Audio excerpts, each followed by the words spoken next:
Hello everyone, welcome to our channel. ఈరోజు కథలోకి వెళ్ళబోయే ముందు మన న్యూ ఛానల్ ఒకటి స్టార్ట్ చేశాము. ప్యూర్లీ హౌస్ వైఫ్ వంటలు కుకింగ్ ఛానల్. ఇంట్రెస్ట్ ఉన్నవాళ్ళు తప్పకుండా ఆ ఛానల్లో కూడా మంచి మంచి రెసిపీస్ చాలా అప్లోడ్ చేస్తున్నాం. ఇంకా కొత్తగా రాబోతున్నాయి. తప్పకుండా ఛానల్ని మీరు సబ్స్క్రైబ్ చేసుకొని ఈ ఛానల్ లాగే ఆ ఛానల్ని కూడా సపోర్ట్ చేయండి. లింక్ డిస్క్రిప్షన్ బాక్స్లో ఉంది. మరి కథలోకి వెళ్ళిపోదాం.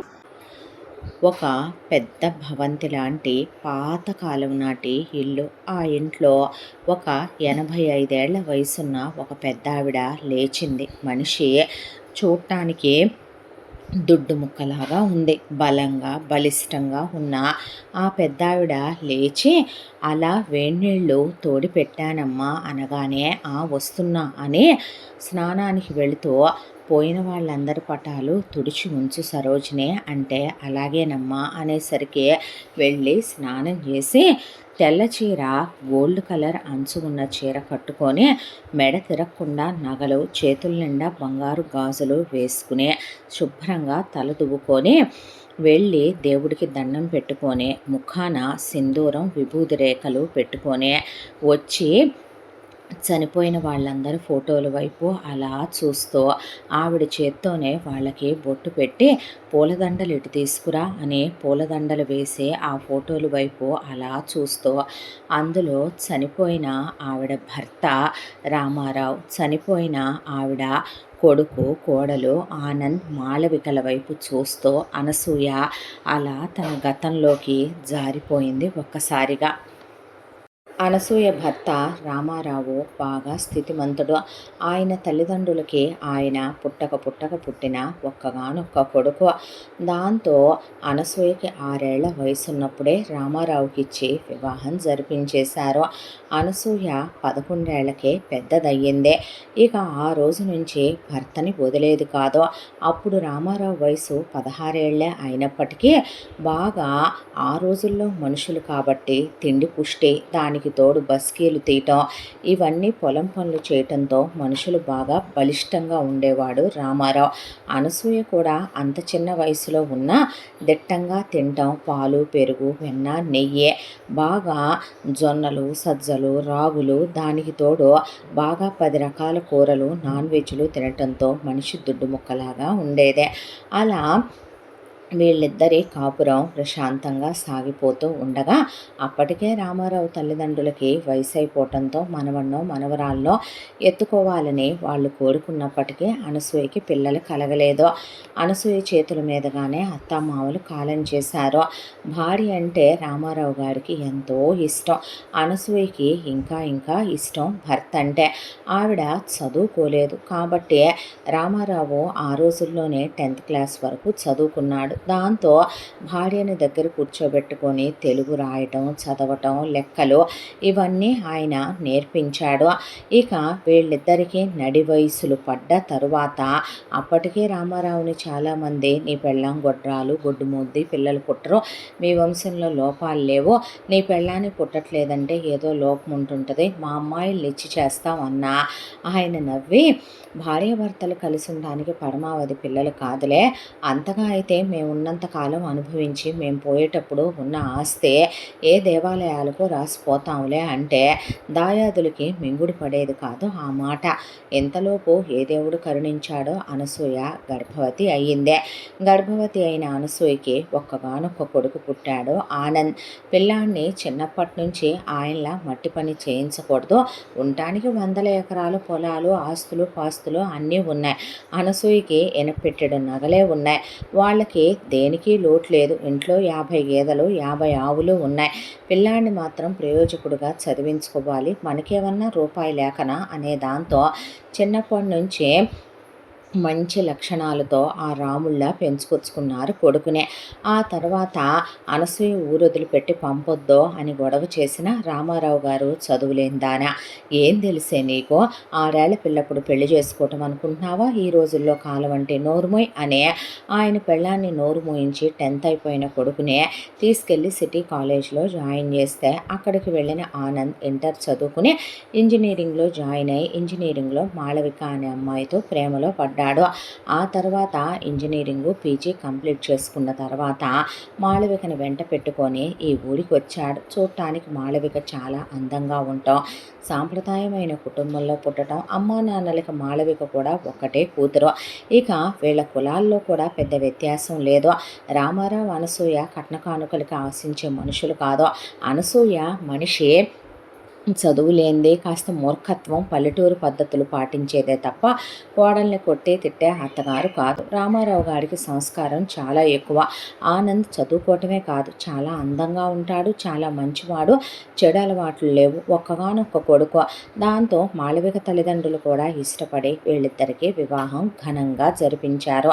ఆ తర్వాత నాకు వ్యాపారం చేయాలని ఉంది నాన్నగారు, ఉద్యోగం చేయాలని లేదు, మేమిద్దరము కలిసి వ్యాపారం పెట్టుకుంటాం అంటే ఇంతవరకు చదువని మమ్మల్ని వదిలి వెళ్ళిపోయావు, పుట్టిన ఒక్కగానొక్క నలుసువే, మళ్ళీ ఇప్పుడు మీ ఇద్దరు మా కళ్ళ ముందు ఉండకుండా మళ్ళీ వ్యాపారాలను వెళతారేమిట్రా అనే అనసూయ నోట్లో గుడ్డలు కుక్కుకొని బావుడు మని ఏడిస్తే పిచ్చి పట్టిందా ఏంటే నీకు, పిల్లలు ప్రయోజకులు అవుతామంటే నువ్వు నీ ఏడుపు అన్నాడు రామారావు గారు. అనేసరికి ఆ మాళవికకి జాలనిపించే ఆనంద్, ఇప్పుడు మనం దూరంగా అత్తమ్మని వదిలి వెళ్ళిపోయినంత మాత్రాన వ్యాపారంలో సక్సెస్ అవుతాం, కానీ ఆవిడ మన మిస్ అవుతారు కదో అనేసరికి, సరే అమ్మా నిన్ను వదిలిపెట్టి వెళ్ళంలే, మేమిద్దరం రోజు అప్ అండ్ డౌన్ చేసుకుంటాం సిటీకి అని చెప్పాడు ఆనంద్. దాంతో అనసూయ మనసు తృప్తి పడింది. ఆ తర్వాత ఆనందం మాళవిక కలిపి వ్యాపారం పెట్టారు. ఆ వ్యాపారానికి కొడుకు కోడలు చాలా కష్టపడే పొద్దస్తమానం ఇక 1 సంవత్సరం పాటు నిద్రాహారాలు మాని కష్టపడేసరికి అది లాభాల బాటలో పడే వ్యాపారంలో చాలా మంచి పేరు వచ్చింది కొడుక్కి కోడలికి. ఒక బుర్ర ఉంటేనే వ్యాపారంలో సక్సెస్లు వస్తాయి. అలాంటిది మొగుడు పెళ్ళాం ఇద్దరు ఒకేలా ఆలోచించి ఒకేలా కష్టపడే వ్యవహారాన్ని నడిపించుకొచ్చే తెలివైన వాళ్ళైతే ఇంకా లోటే ఉంది. దాంతో వ్యాపారంలో వీళ్ళు అంచెలంచెలుగా బాగా ఎదగటం మొదలుపెట్టి ఇంత దాంట్లో వీళ్ళేమీ పిల్లలు లేకుండా వాడకపోవటం, మాళవిక గర్భవతి అవటం, అత్తామామలు ఆవిడని చాలా ప్రేమగా చూసుకోవటం, ఆవిడ పుట్టింటి వాళ్ళు చాలా మంచివాళ్ళు. దాంతో పుట్టింటి సీమంతాలు అత్తింటి సీమంతాలు జరిపించి మాళవిక 12 మగబిడ్డని ప్రసవించింది. పుట్టగానే పిల్లాడు కరెక్ట్గా సూర్యోదయం టయానికి పుట్టాడు కాబట్టి రవి అని పేరు పెట్టాడు రామారావు గారు. పిల్లాడు చాలా అందంగా బొమ్మలాగా ఉండేసరికి పిల్లాడిని అనసూయ చేతిలోకి తీసుకొని గుండెలకి హత్తుకుందే. పిల్లాడిని నేను చూసుకుంటా లెమ్మ, నువ్వు వ్యాపారానికి అబ్బాయితో వెళుతున్నావుగా వెళ్ళు అని అనసూయ పెంచటం మొదలుపెట్టింది పురిట్లో ఉన్న రవినే. ఇక మాళవిక ఆనంద్ వ్యాపారానికి వెళుతూ పిల్లాడికి 2 ఏళ్ల వయసు వచ్చిందే. 2 ఏళ్ల వయసు వచ్చేసరికి ఒక రోజున కొడుకు కోడలు రాత్రి భోంచేసి కరెక్ట్గా పడుకోబోతున్నాం అని బాబుతో ఆడుకుంటూ ఉండగా ఈలోపు ఫ్యాక్టరీ తగలబడిపోయి షార్ట్ సర్క్యూట్ అయ్యిందని ఫోన్ వచ్చేసరికి వద్దయ్యా అనే అర్ధరాత్రి వేళ అమ్మా నాన్న చెప్తున్నా, అమ్మ మనని నమ్ముకొని ఎంతోమంది కార్మికులు అక్కడ పనిచేస్తున్నారు, వాళ్ళు మన బిడ్డలతో సమానం, మనం వాళ్ళ గురించి పట్టించుకోకపోతే ఎవరు పట్టించుకుంటారు అని ఆనంద్ మాళవికని నేను వస్తాను నువ్వు నన్ను వదిలి వెళ్ళొద్దు అని ఆ అమ్మాయి కూడా బయలుదేరి వెళ్ళేసరికి అవతల వీళ్ళ కాంపిటీటర్స్కి వీళ్ళు బాగుపడ్డారని వీళ్ళు ఎదుగుతున్నారని ఇలాగే వదిలేస్తే వీళ్ళు చాలా ఎదిగి ఇక మిగతా వ్యాపారాలు కనపడవేమో అనే దాంతో వాళ్ళు కక్ష కట్టి అలా దొంగ ఫోన్ చేయించారు.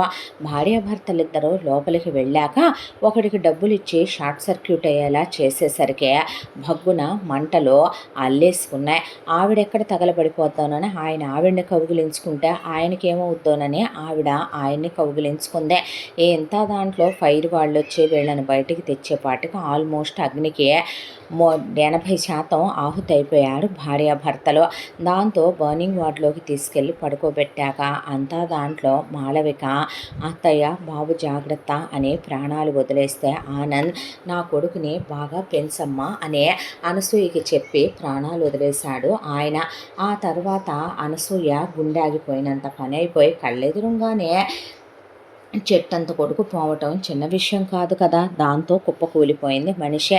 తను తలకొరివి పెట్టించుకోవాల్సిన కొడుక్కి తను తలకొరివి పెట్టాల్సి వచ్చిందని రామారావు గారు మనిషి కోలుకోలేకపోయాడు. ఆయనకి దిగులు రోగం పట్టేసుకుంది.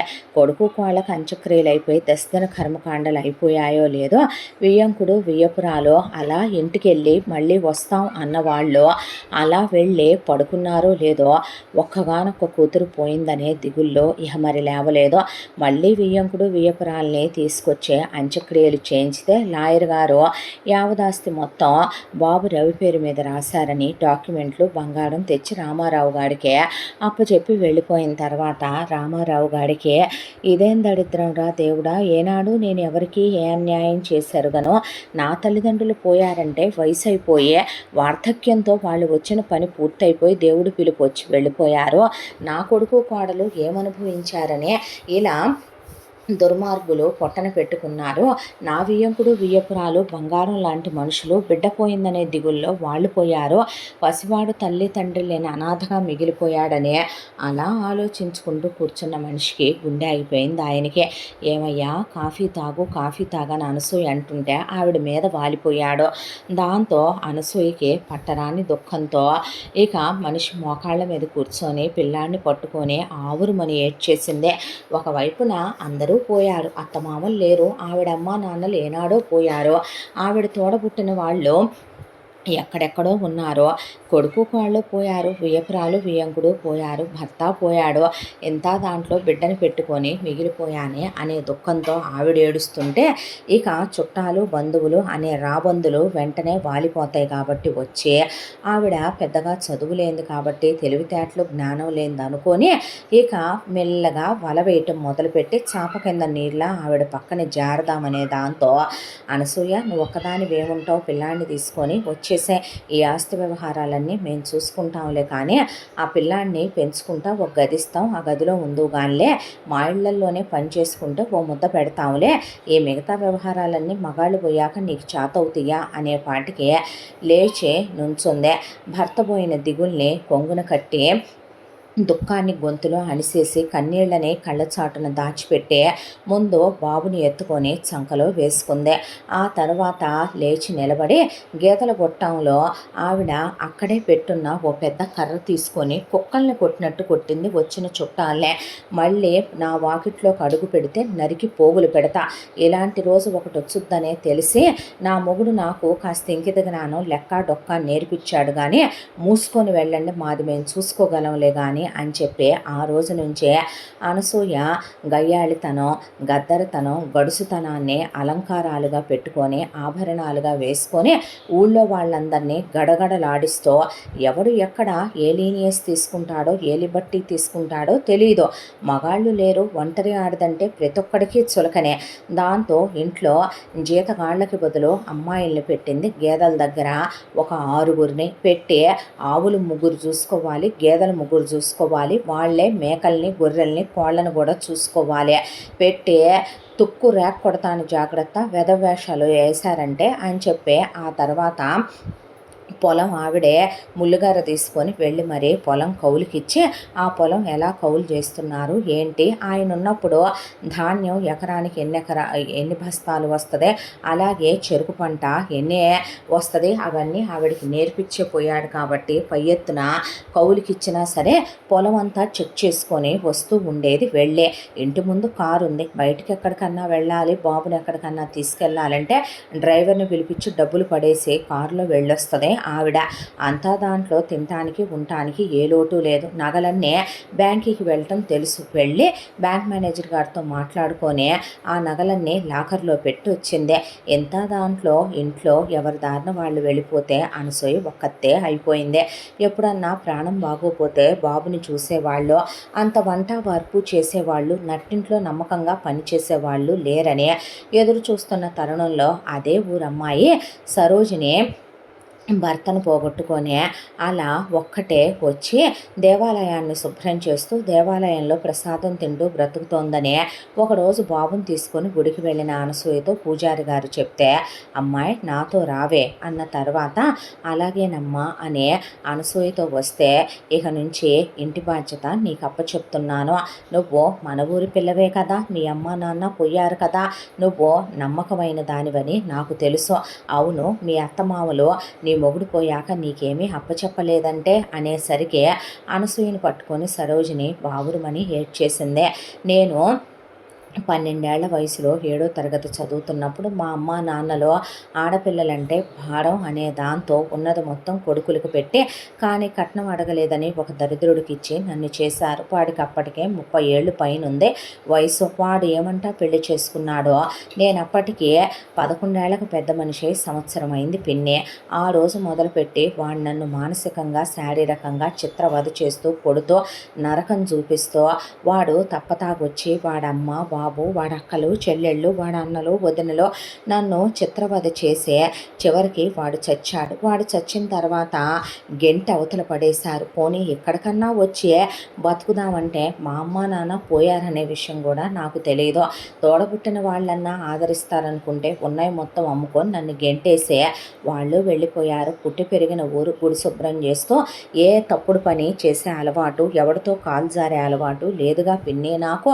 దాంతోనే అక్కడే ప్రసాదం తింటూ బ్రతుకుతున్నాను అంటే, ఇక నుంచి పిల్లాన్ని చూసుకో, నన్ను చూసుకో, ఇంట్లోనే ఉండో, మంచి చెడు చూడవే, కాస్త నీకు వంట పని అది వచ్చు కదా, నేనన్నీ చూసుకోవటం అవ్వట్లేదు, నేను కాస్త పొలం అది చూసుకోవటానికి వెళితే ఈ గేదెలు ఆవులు మేకలు గొర్రెలు కోళ్ళు అవి ఉన్నాయి కదా, అవన్నీ చూసుకోమ్మా నువ్వు అని చెప్పిన తర్వాత అలాగే పిన్ని అని సరోజిని వాళ్ళింట్లోనే ఉండటం మొదలు పెడితే అనసూయకి సరోజిని చూసి జాలనిపించింది. 25 ఏళ్ల వయసు, చిన్నదే. అలాంటి అమ్మాయిని ఏమని ఒంటరిగా ఉండమంటది సరోజినే. మంచి సంబంధం చూస్తాను, పెళ్లి చేసుకొని ఇద్దరు నా కళ్ళ ముందే పడుండి రాదంటే అనేసరికి నీ కాళ్ళు పట్టుకొని నీకు దండం పెడతాను పిన్నే.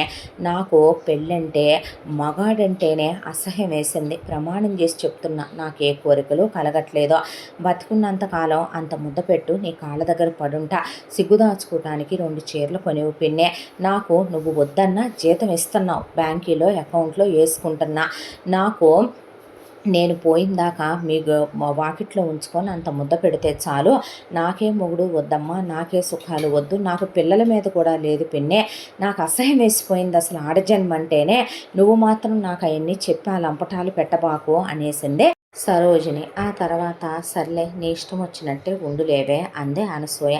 అంతా దాంట్లో బాబు పెరిగి పెద్దవాడవుతుంటే పిన్ని పిల్లాన్ని స్కూల్లో వేసొద్దామా అంది సరోజిని. లేదే, వాడిని ఎక్కడికి పంపట్లేదు, ఇంట్లోనే ఉంటాడు అంటే.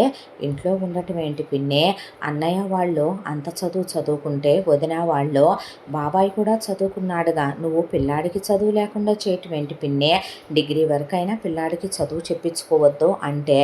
నీకో విషయం తెలుసా, నేను జీవితంలో కొన్ని కోల్పోయిందే ఆ చదువు అనే దానివల్ల.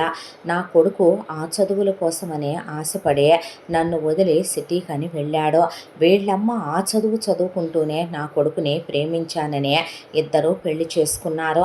అతి తెలివితేటలు ఎక్కువైన వాళ్ళిద్దరూ ఎంత ఆస్తులు ఉంటే వాటిని చూసుకుంటూ ఉన్నా నా కళ్ళ ముందు ఉండేవాళ్ళు. చదువుకున్న దగ్గర నుంచి ఉద్యోగాలు చేయాలనిపిస్తుంది, విదేశాలకు వెళ్ళాలనిపిస్తుంది, వ్యాపారాలు చేయాలనిపిస్తుంది. నా కొడుకు వాళ్ళు వ్యాపారానికని వెళ్ళి వాడు నా కడుపు కాల్చి పోయాడు. వాడు పోతూ నా కోడల్ని ఎత్తుపోయాడు. పిల్లాన్నే అమ్మా నాన్న లేని అనాథం చేసేశారు. ఈ దుఃఖం దిగమింగేలోపు వియంకుడు వియపురాలు పోయారు. వాళ్ళందరూ పోయారని నా మొగుడు నన్ను వదిలిపోయాడు. ఎంతమందిని పోగొట్టుకున్నా అలిసిపోయిన నా గుండెకే తెలిసే దుఃఖం బాధ అంటే ఎలా ఉంటుందో. తింగరదానా నీకేం తెలిసే, నీకేమైనా పిల్ల జల్ల ఎర్రిదానా అనే పాటికే.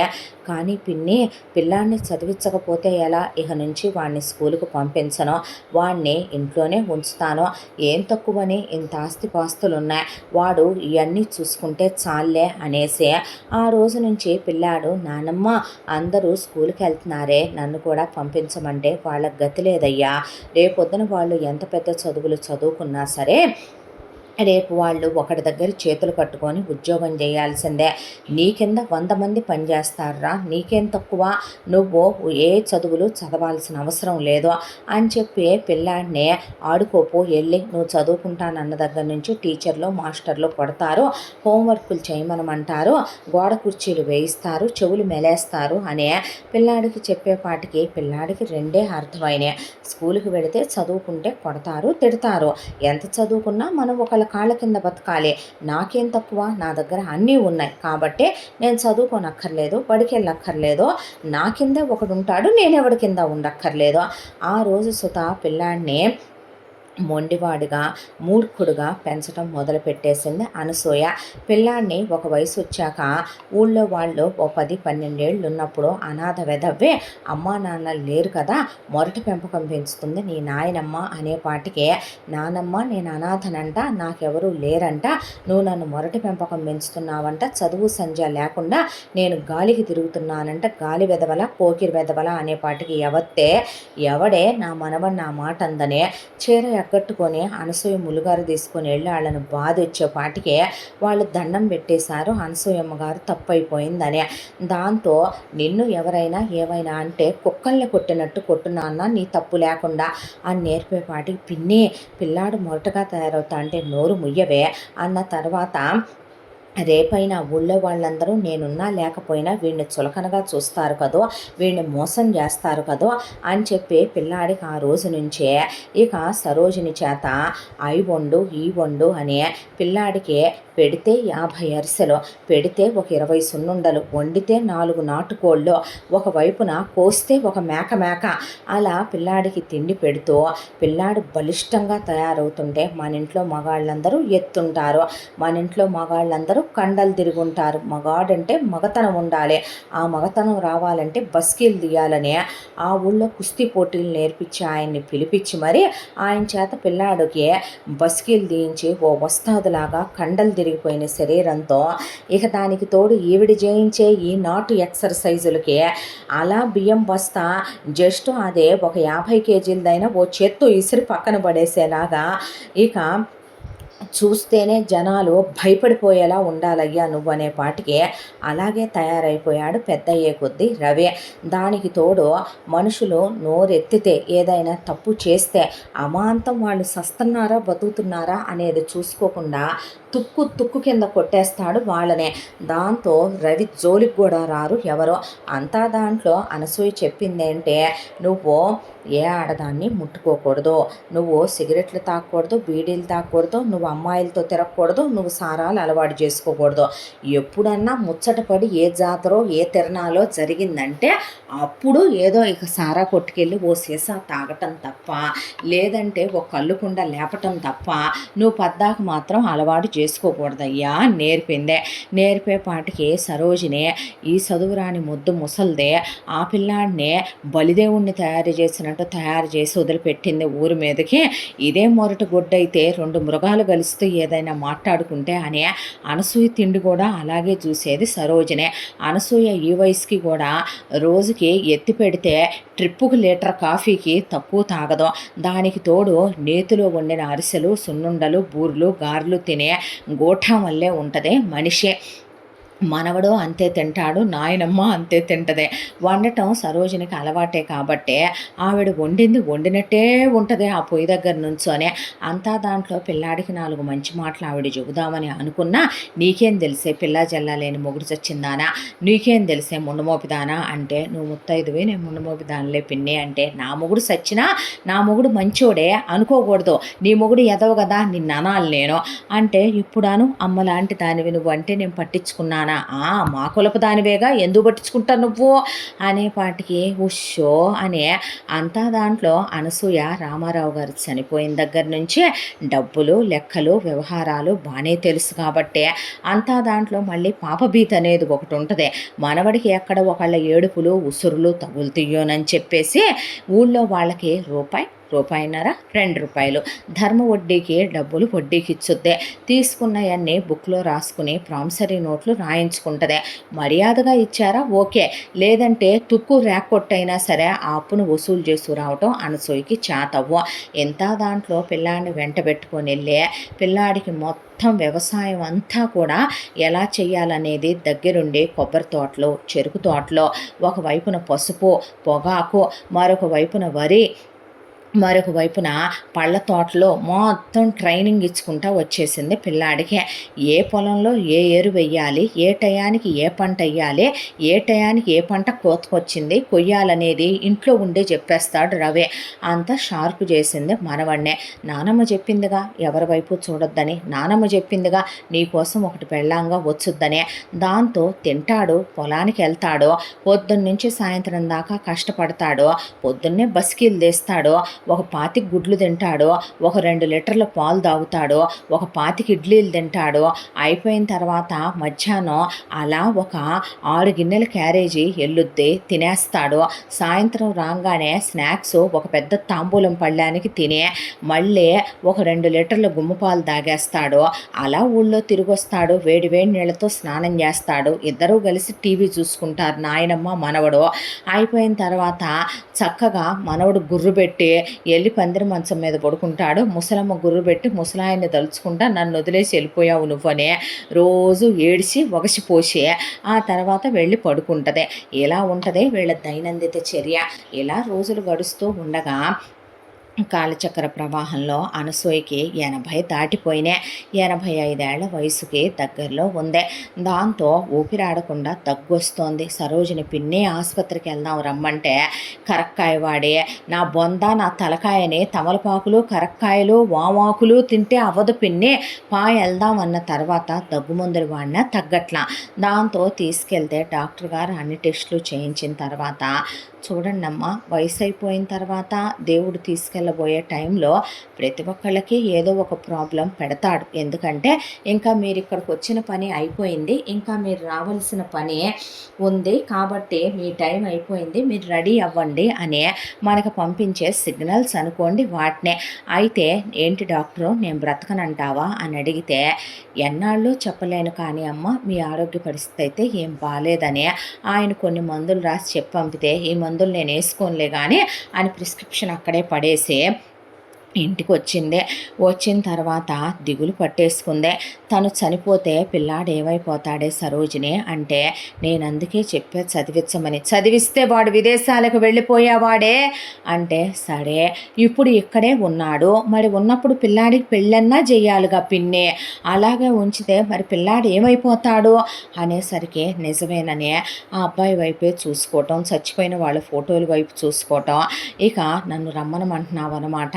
నేను వచ్చిందాకా నీ మనసు ప్రశాంతంగా ఉండదుగా, నువ్వు మాత్రం వెళ్ళావు, నన్ను మాత్రం ఒంటరిదాన్ని చేశావు, ఇన్నాళ్ళకి నన్ను పిలుచుకోవాలనిపించింది మీ ముగ్గురికి అని చెప్పి ఈలోపు పిల్లాడికి పెళ్లి చేయాలని ఒకవైపున పెళ్ళిళ్ళ పేరైన పిలిస్తే మంచి సంబంధం చూడాలి, దానికి అందం ఉండాలి, చదువు ఉండాలి, మంచి గుణం ఉండాలి, నా తర్వాత అన్నిటినీ చక్కబెట్టగలిగింది అయి ఉండాలి, దాని పుట్టింటి వాళ్ళు మంచోళ్ళు అయి ఉండాలి, మాకు రూపాయి కట్నం వద్దు, దానికి అహంకారం బలుపు ఉండకూడదు, బొమ్మలాగా ఉండాలి, ఆడతనం ఉండాలి.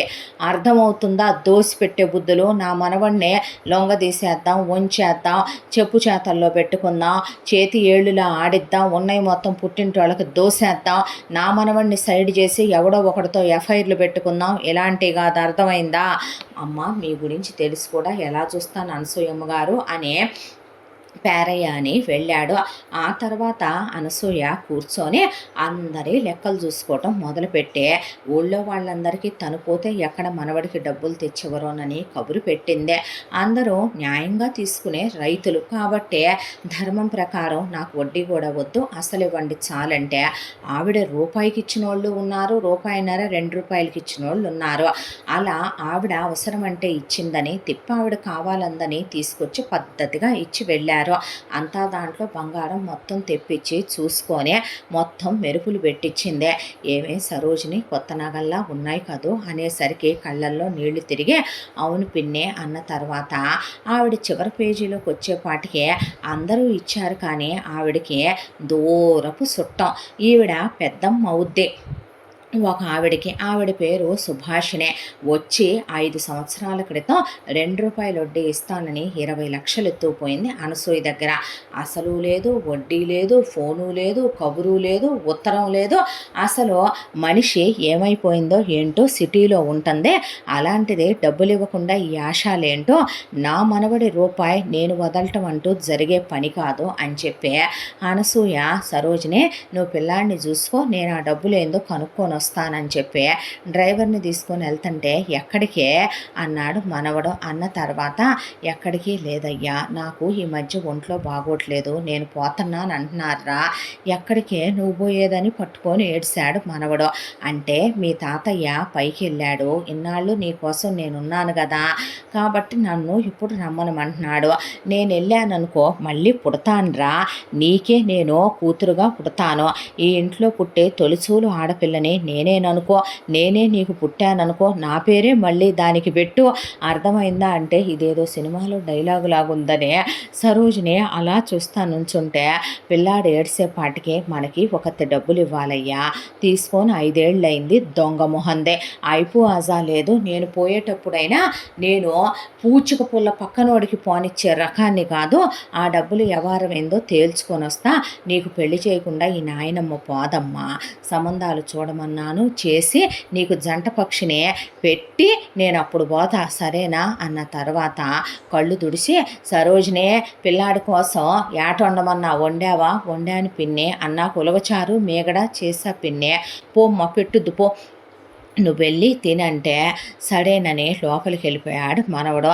అనసూయ, ఒరే డ్రైవరు కారు తీరా అని చెప్పి కారు వేసుకొని అలా సిటీకి వెళ్ళి, ఆ సిటీలో ఏ అడ్రస్ అయితే చెప్పిందో సుభాష్ని, ఆ అడ్రస్ దగ్గరికి వెళ్ళి, అమ్మాయి ఇదిగో ఈ దొంగ మొహంది ఎక్కడుందమ్మా అని అడిగేపాటికి, నేను దాని పెద్దమ్మనంటే, మామగారు ఈవిడ ఇక్కడి నుంచి ఇల్లు ఖాళీ చేసేసింది, ఇక్కడికి 4వ సందులో లాస్ట్ ఇంట్లో ఉంటుందని చెప్పింది అక్కడున్న ఒక అమ్మాయి.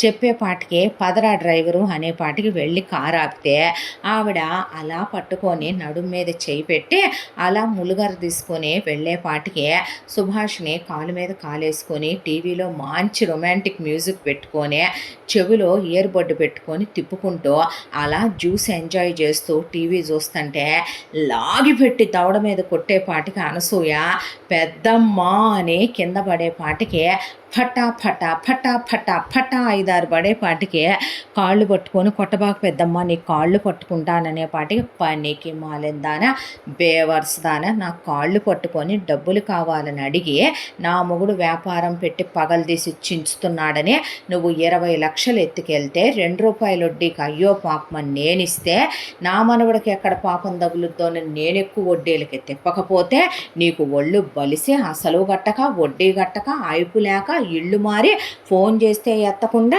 ఉత్తరం రాస్తే సమాధానం చెప్పకుండా ఒళ్ళు బలిసిందేమే, అసలే నాకు ఒంట్లో బాగోట్లేదు, ముసలాయన దగ్గరికి వెళ్ళే టైం అయిందే, నేను పూచక పొల్ల కూడా వదిలిపెట్టను, అలాంటిది నీ దగ్గర వదులుతాననుకుంటా, ఈ నిమిషం గట్టవే నా డబ్బులు అనేపాటికి ఆవిడని కుర్చీలో కూర్చోబెట్టి సుభాష్ని కింద కూర్చొని ఆవిడ కాళ్ళు వాటేసుకొని కూర్చుంది.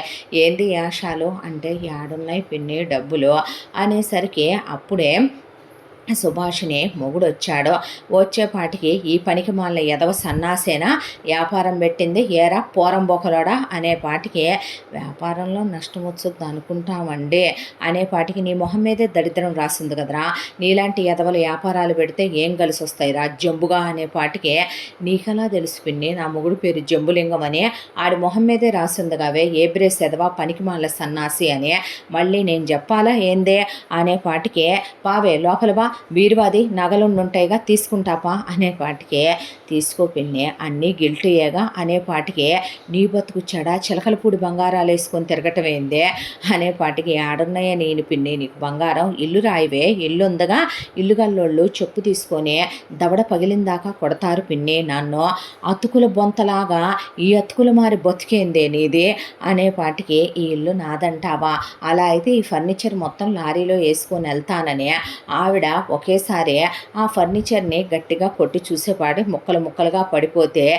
ఏంది ఇవన్నీ అనేపాటికి ఏదో జనం నమ్మాలి కదా, అప్పులు మారి సంసారం చేసుకొస్తున్నా, ఒకటి దగ్గర అప్పు తీసుకొని ఇంకోటి దగ్గర అప్పు తీసుకొని ఇంకో దాని దగ్గర అలా సరి చేసుకుంటా నెట్టుకొస్తున్నాము అన్న తర్వాత ఏం బతికేనేది అని ఆవిడ లాగి దవడబెట్టి ఒక్కటి తీద్దామనే లోపు ఆవిడ చూపు గోడ మీదకి వెళ్ళింది.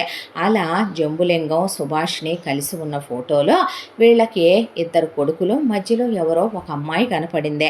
ఎవత్తే ఇది అనేపాటికి నా కూతురు పెద్దమ్మ అన్న తర్వాత అదేంది నీకు ఇద్దరు కొడుకులేనన్నా కూతురు కూడా ఉందా నీకు, బాగానే ఉందగా ఇదే అన్నాక అది ఎప్పుడో పెద్ద మనిషి అయినప్పుడు ఏదో ఇక కావాలన్నారని దేనికయ్యా రేషన్ కార్డుకి తీపిచ్చిన ఫోటో పెద్దమ్మ అన్న తర్వాత ఇప్పుడు ఎక్కడుంది అది, ఏం చేస్తుంది, ఎలా ఉంది ఇప్పుడు అన్న తర్వాత ఇప్పుడు పెద్దదైందిగా ఇదిగో ఇలా ఉందని ఫోటో చూపించింది సుభాష్ని. చూపించేసరికి బాగుంది అంది అనసూయ. అన్న తర్వాత మంచిది కూడా పెద్దమ్మ అన్న తర్వాత ఇంటి పని వంట పని అన్నీ వచ్చు, తెలివైంది కూడా, ఇంజనీరింగ్ చదువుకుంది అని చెప్పాక ఏం చేస్తుంది, ఉద్యోగం చేస్తుంది ఒక దగ్గర అని చెప్పి అంటే అయితే ఓ పని చేయవే, సరే నువ్వు ఇవ్వాల్సిన 20 లక్షల రూపాయలు వడ్డీతో సహా కలిపి 50 అయినే, అది మాఫీ చేస్తా, నువ్వు నీ కూతుర్ని నా మనవడికి ఇచ్చి పెళ్లి చేయమంటే నీ మనవడక ఏమే ఒళ్ళు బలిసిందా కొవ్వెక్కిందా, నా మనవడికి 800 ఎకరాల పొలం ఉంది, నా మనవడు ఎంత అందగాడు, నా మనవడిని నేను మగాడిగా మేలుజాతి మగాడిలాగా ఒంగోలు గిత్తలాగా పెంచాను, నా మనవడు ఎలా ఉంటాడో తెలుసా, పందెం కోళ్ళ ఉంటాడు, చీలుస్తాడు వాడు తెలుసా, అలా పెంచుకున్నాను నా మనవడినే, కాబట్టి నీ కూతురు చూడటానికి బాగుంది, చదువుకుంది, కులం గలుస్తుంది, యాడో ఏలిడిసిన కాలిడిసిన తోకిడిసిన చుట్టానివేగా నువ్వు, నాకు వరుస కూడా అవుద్ది కదా అన్న తర్వాత అది కాదు పెద్దమ్మ అనేసరికి ఏం వాయి వచ్చింది అనేసరికి అంటే పిల్లకి మేము కట్న కానుకలు ఇచ్చుకోలేమని చూశావుగా నా బతుకు, దాంతోనే దాని కాలేజీలో ఒకటి దాన్ని ఇష్టపడ్డానని అది ప్రేమించలా, అది ఇష్టపడలా, వాడే ఇష్టపడ్డానని ఇంటికి వచ్చాడు వాడమ్మ బాబుని తీసుకొని కట్నాలు అడగనన్నాడు, ఆడపిల్లని దించేసుకుంటే ఓ బాధ్యత అయిపోద్ది కదా అనే దాంతో మేమే దాన్ని బలవంతంగా పెళ్ళికి ఒప్పించి ఎంగేజ్మెంట్ చేశాము, ఇంకో నెల రోజుల్లో పెళ్ళి అనుకుంటున్నాము అనేసరికి అదంతా నాకు తెలియదు, ఇప్పటికిప్పుడు నువ్వు అప్పు కట్టటమా, లేదంటే జరిగింది పెళ్ళేమీ కాదుగా నిశ్చితార్థమేగా, ఆ పిల్లేమే వాడిని ప్రేమించలేదుగా, నీ కూతురేమైనా క్యారెక్టర్లు ఇస్తా ఆడితో కాలు జారిందా, చీచే అది నాలా కాదు, అదైతే జాల్లే, నీలా కాదంటే ఈ జంబులింగం గాడితో నువ్వు అన్నీ అయిన తర్వాత పెళ్లి చేసుకున్నావుగా, అది అలాంటిది కాదని తెలిస్తే అది జాల్లే, నీ బుద్ధి రాలేదనేగా, నాలా నా మొగుళ్ళ ఇద్దరిలా కాదదే, అబ్బో ఆ గ్యారంటీ జాలేవే శుభా నాకు అన్న తర్వాత నువ్వు ఒకటి నిర్ణయించుకోవే, కరెక్ట్గా వారం రోజుల్లో పెళ్లి ముహూర్తాలు పెట్టిస్తా, నిశ్చితార్థాలు కూడా లేవో, పిల్లని తీసుకొని నువ్వు ఇమీడియట్గా నాకు అప్పచెప్పటమా నువ్వు బయలుదేరి రావటమా చెప్పు, నా మనవడికి ఇచ్చి చేసుకుంటానంటే మొగుడు పెళ్ళం లోపలికి వెళ్ళి మాట్లాడుకున్నాక పెద్దమ్మ ఓ మాట అడగనా అంటే ఏంటి అందావిడ అనేసరికి సరే అలాగే మేము ఆ ఎంగేజ్మెంట్ క్యాన్సిల్ చేయించి పిల్లని ఒప్పించి తీసుకొచ్చి నీ మనవడికి ఇచ్చి పెళ్లి జరిపిస్తాము, ఒప్పించాలి, దాన్ని కొట్టో తిట్టో ఇష్టం లేకుండానో నా మనవడికి ఇచ్చి పెళ్లి చేయకూడదు, అదొకవేళ ఇష్టం లేదందనుకో పెళ్ళైనా ఆపిచ్చేస్తాను, కానీ నేను మాత్రం ఇష్టం లేని ఆడపిల్ల గొంతు కూసే రకాన్ని కాదు అంత దాంట్లో అనసూయ. అన్న తర్వాత అబ్బెబ్బే అలాంటివి నేను చెయ్యలే, కానీ అయితే మాకు ఒక 15 లక్షలు జరుగుతావా అంటే దేనికే అనేసరికి అప్పులు ఉన్నాయి పెద్దమ్మ తంతా అంటున్నారు అప్పులోళ్ళు అనేపటికి నేదో వ్యాపారం పెట్టు సస్తానంటున్నాడు, మగపిల్లలు ఇద్దరు కాలేజీల్లో చదువుతున్నారు, ఫీజులు బకాయి ఉన్నాయి అనేపాటికి ఓసిని దరిద్రం కూలిపోను అనుకున్న ఆవిడ సరే ఇస్తానే, ముందు అదేది పిలిపించు అన్న తర్వాత ఎందుకు నువ్వు వెళ్ళిపో, మేము దాన్ని తీసుకొచ్చి ఎటు ఆడు పెద్ద మెంటల్ ఎదవలే, ఆడు పెద్ద కోపిష్ట ఎదవలే, కానీ దాంతో మేము కూర్చోబెట్టి వివరంగా మాట్లాడి మనోడు మంచోడని ఆడు దాన్ని కరెక్ట్ కాదని చెప్పి పెళ్ళి టయానికి తీసుకొస్తాను వెళ్ళిపో పెద్దమ్మ అన్నాక ఫోన్ నెంబర్ ఇటీవే అన్న తర్వాత నాది నా మొగుడిది చాలా, ఇదిగో బయటిరా పక్కింటి వాళ్ళని ఎదురింటి వాళ్ళని పిలిచి ఇల్లుగల్ల వాళ్ళని పిలిచి అమ్మా నేను దీనికి పెద్దమ్మ వరుస అవుతాను, కాస్త మీ అందరు ఫోన్ నెంబర్లు ఇవ్వండి అమ్మా అన్నాక వాళ్ళు పెద్దావిడ ఒంటి మీద ఉన్న నగలు వచ్చిన కారు చూసి నెంబర్లు ఇచ్చారు. దాంతో తేడా వచ్చిందనుకో నిన్ను నీ మొగుడిని నీ కొడుకుల్ని పాతేసి ఉప్పు పాతర వేసేసి తులసి మొక్కలు నాటి ఆ తర్వాత నీ సమాధి మీద నేను అప్పుడు ఇంకో బిల్డింగ్ లేపుతా అని చెప్పి వార్నింగ్ ఇచ్చి అనసూయ కారులో రిటర్న్ వచ్చింది.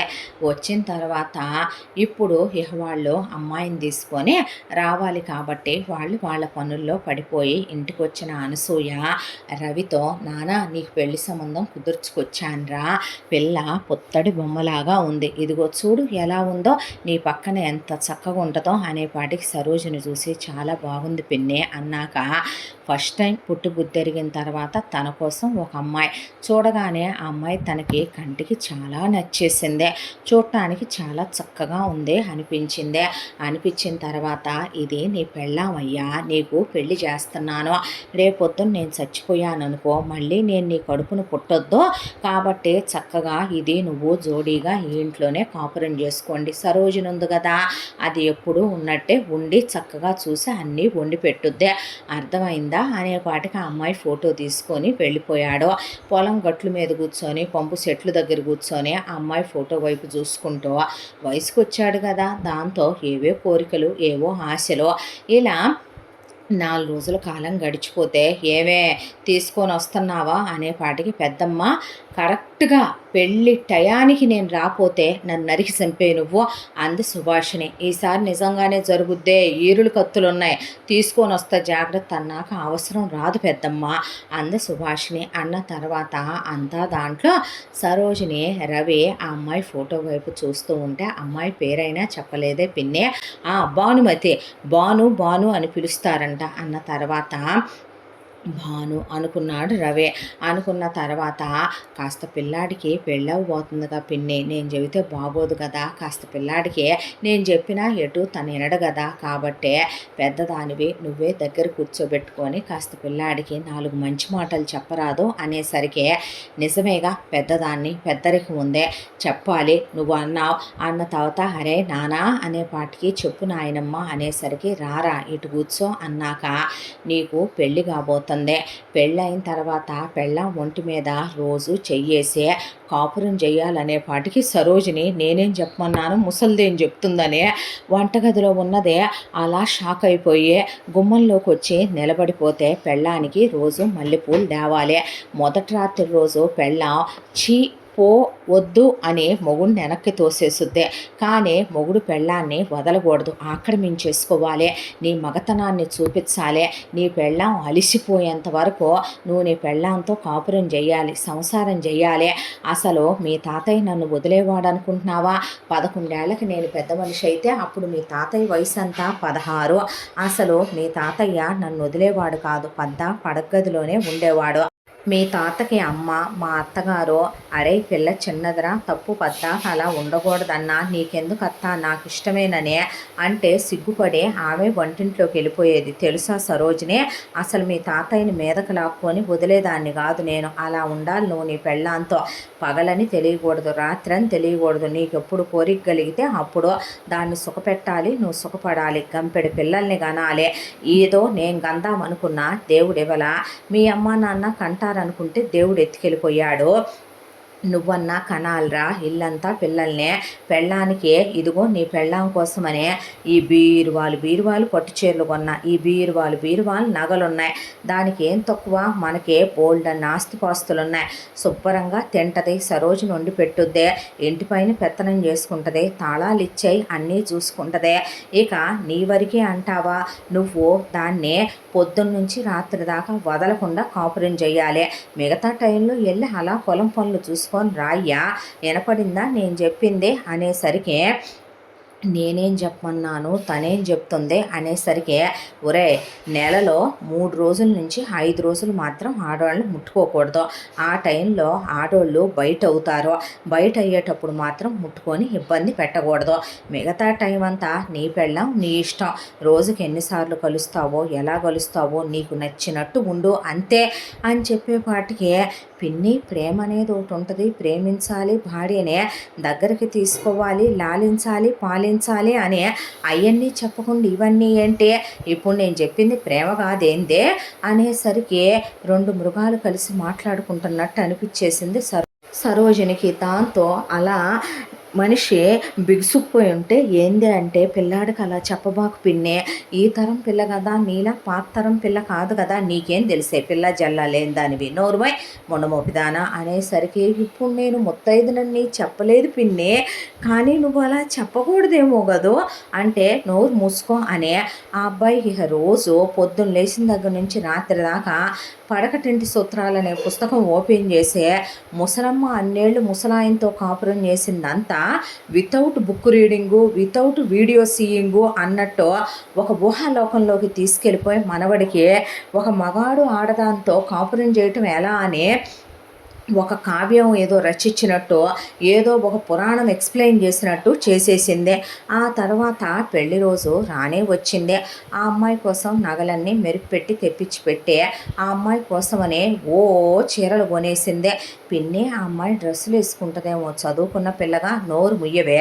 ఆ రోజుల్లో నేను పొద్దున్నే మా ఆయనతో అలా పట్టు చీర కట్టుకొని 1-2 సార్లు కలిసేదాన్నే.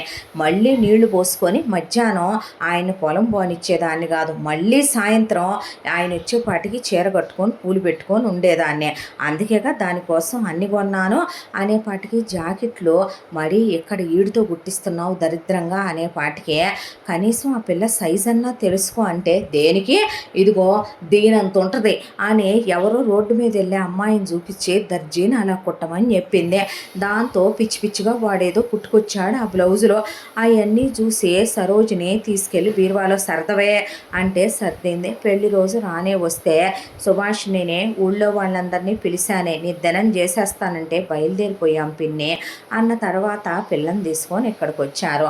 బాగుంది అని, ఆహా చక్కగా ఉంది, ఏందే ఇదంత సన్నగా ఉంది, ఈ రోజుల్లో పిల్లలు నాజుగ్గానే ఉంటున్నారుగా అన్న తర్వాత, సరే మరేంది ఇంకా చూస్తానుంచున్నా, వెళ్ళి రెడీ చేయిపో అన్న తర్వాత, సరోజిని కింద నుంచి పైకి చూస్తానుంచు కాసేపు పిన్ని కాసేపు పెద్దమ్మ అంటుంది. ఏంటి పిన్ని అంటే, ఒక వరుస దానికి నేను పిన్నినే, ఒక వరుస దానికి నేను పెద్దమ్మనే, ఏం పిలవాలో తెలియక ఏదో పిలిచి బాగుద్దది అలాగే అన్న తర్వాత, లోపలికి నగలు పెళ్లి చీర ఎత్తుకెళ్ళి ఇమ్మనే పాటికి అలా సరోజిని అవన్నీ లోపల ఇచ్చేసి బయటకు వచ్చాక, ఆ అమ్మాయి లోపల, ఏంటమ్మా చుట్టాలు పెళ్ళికి వెళ్ళాలని తీసుకొస్తే నన్ను రెడీ చేసి తీసుకొస్తానని చెప్తున్నావేంటి ఆ బామ్మ కంటే, నీకు ఎంగేజ్మెంట్ అయింది కదా ఆ కౌశిక్ గాడితో, అయ్యిందే, వాడు ఆల్రెడీ మెంటల్ వెధవ, నువ్వేమి వాడిని ప్రేమించలేదు, వాడిని ఆ రోజు వాడేదో కట్నం అడగలేదనే దాంతో నిన్ను వాడికి ఇచ్చి చేద్దాం అనుకున్నాము.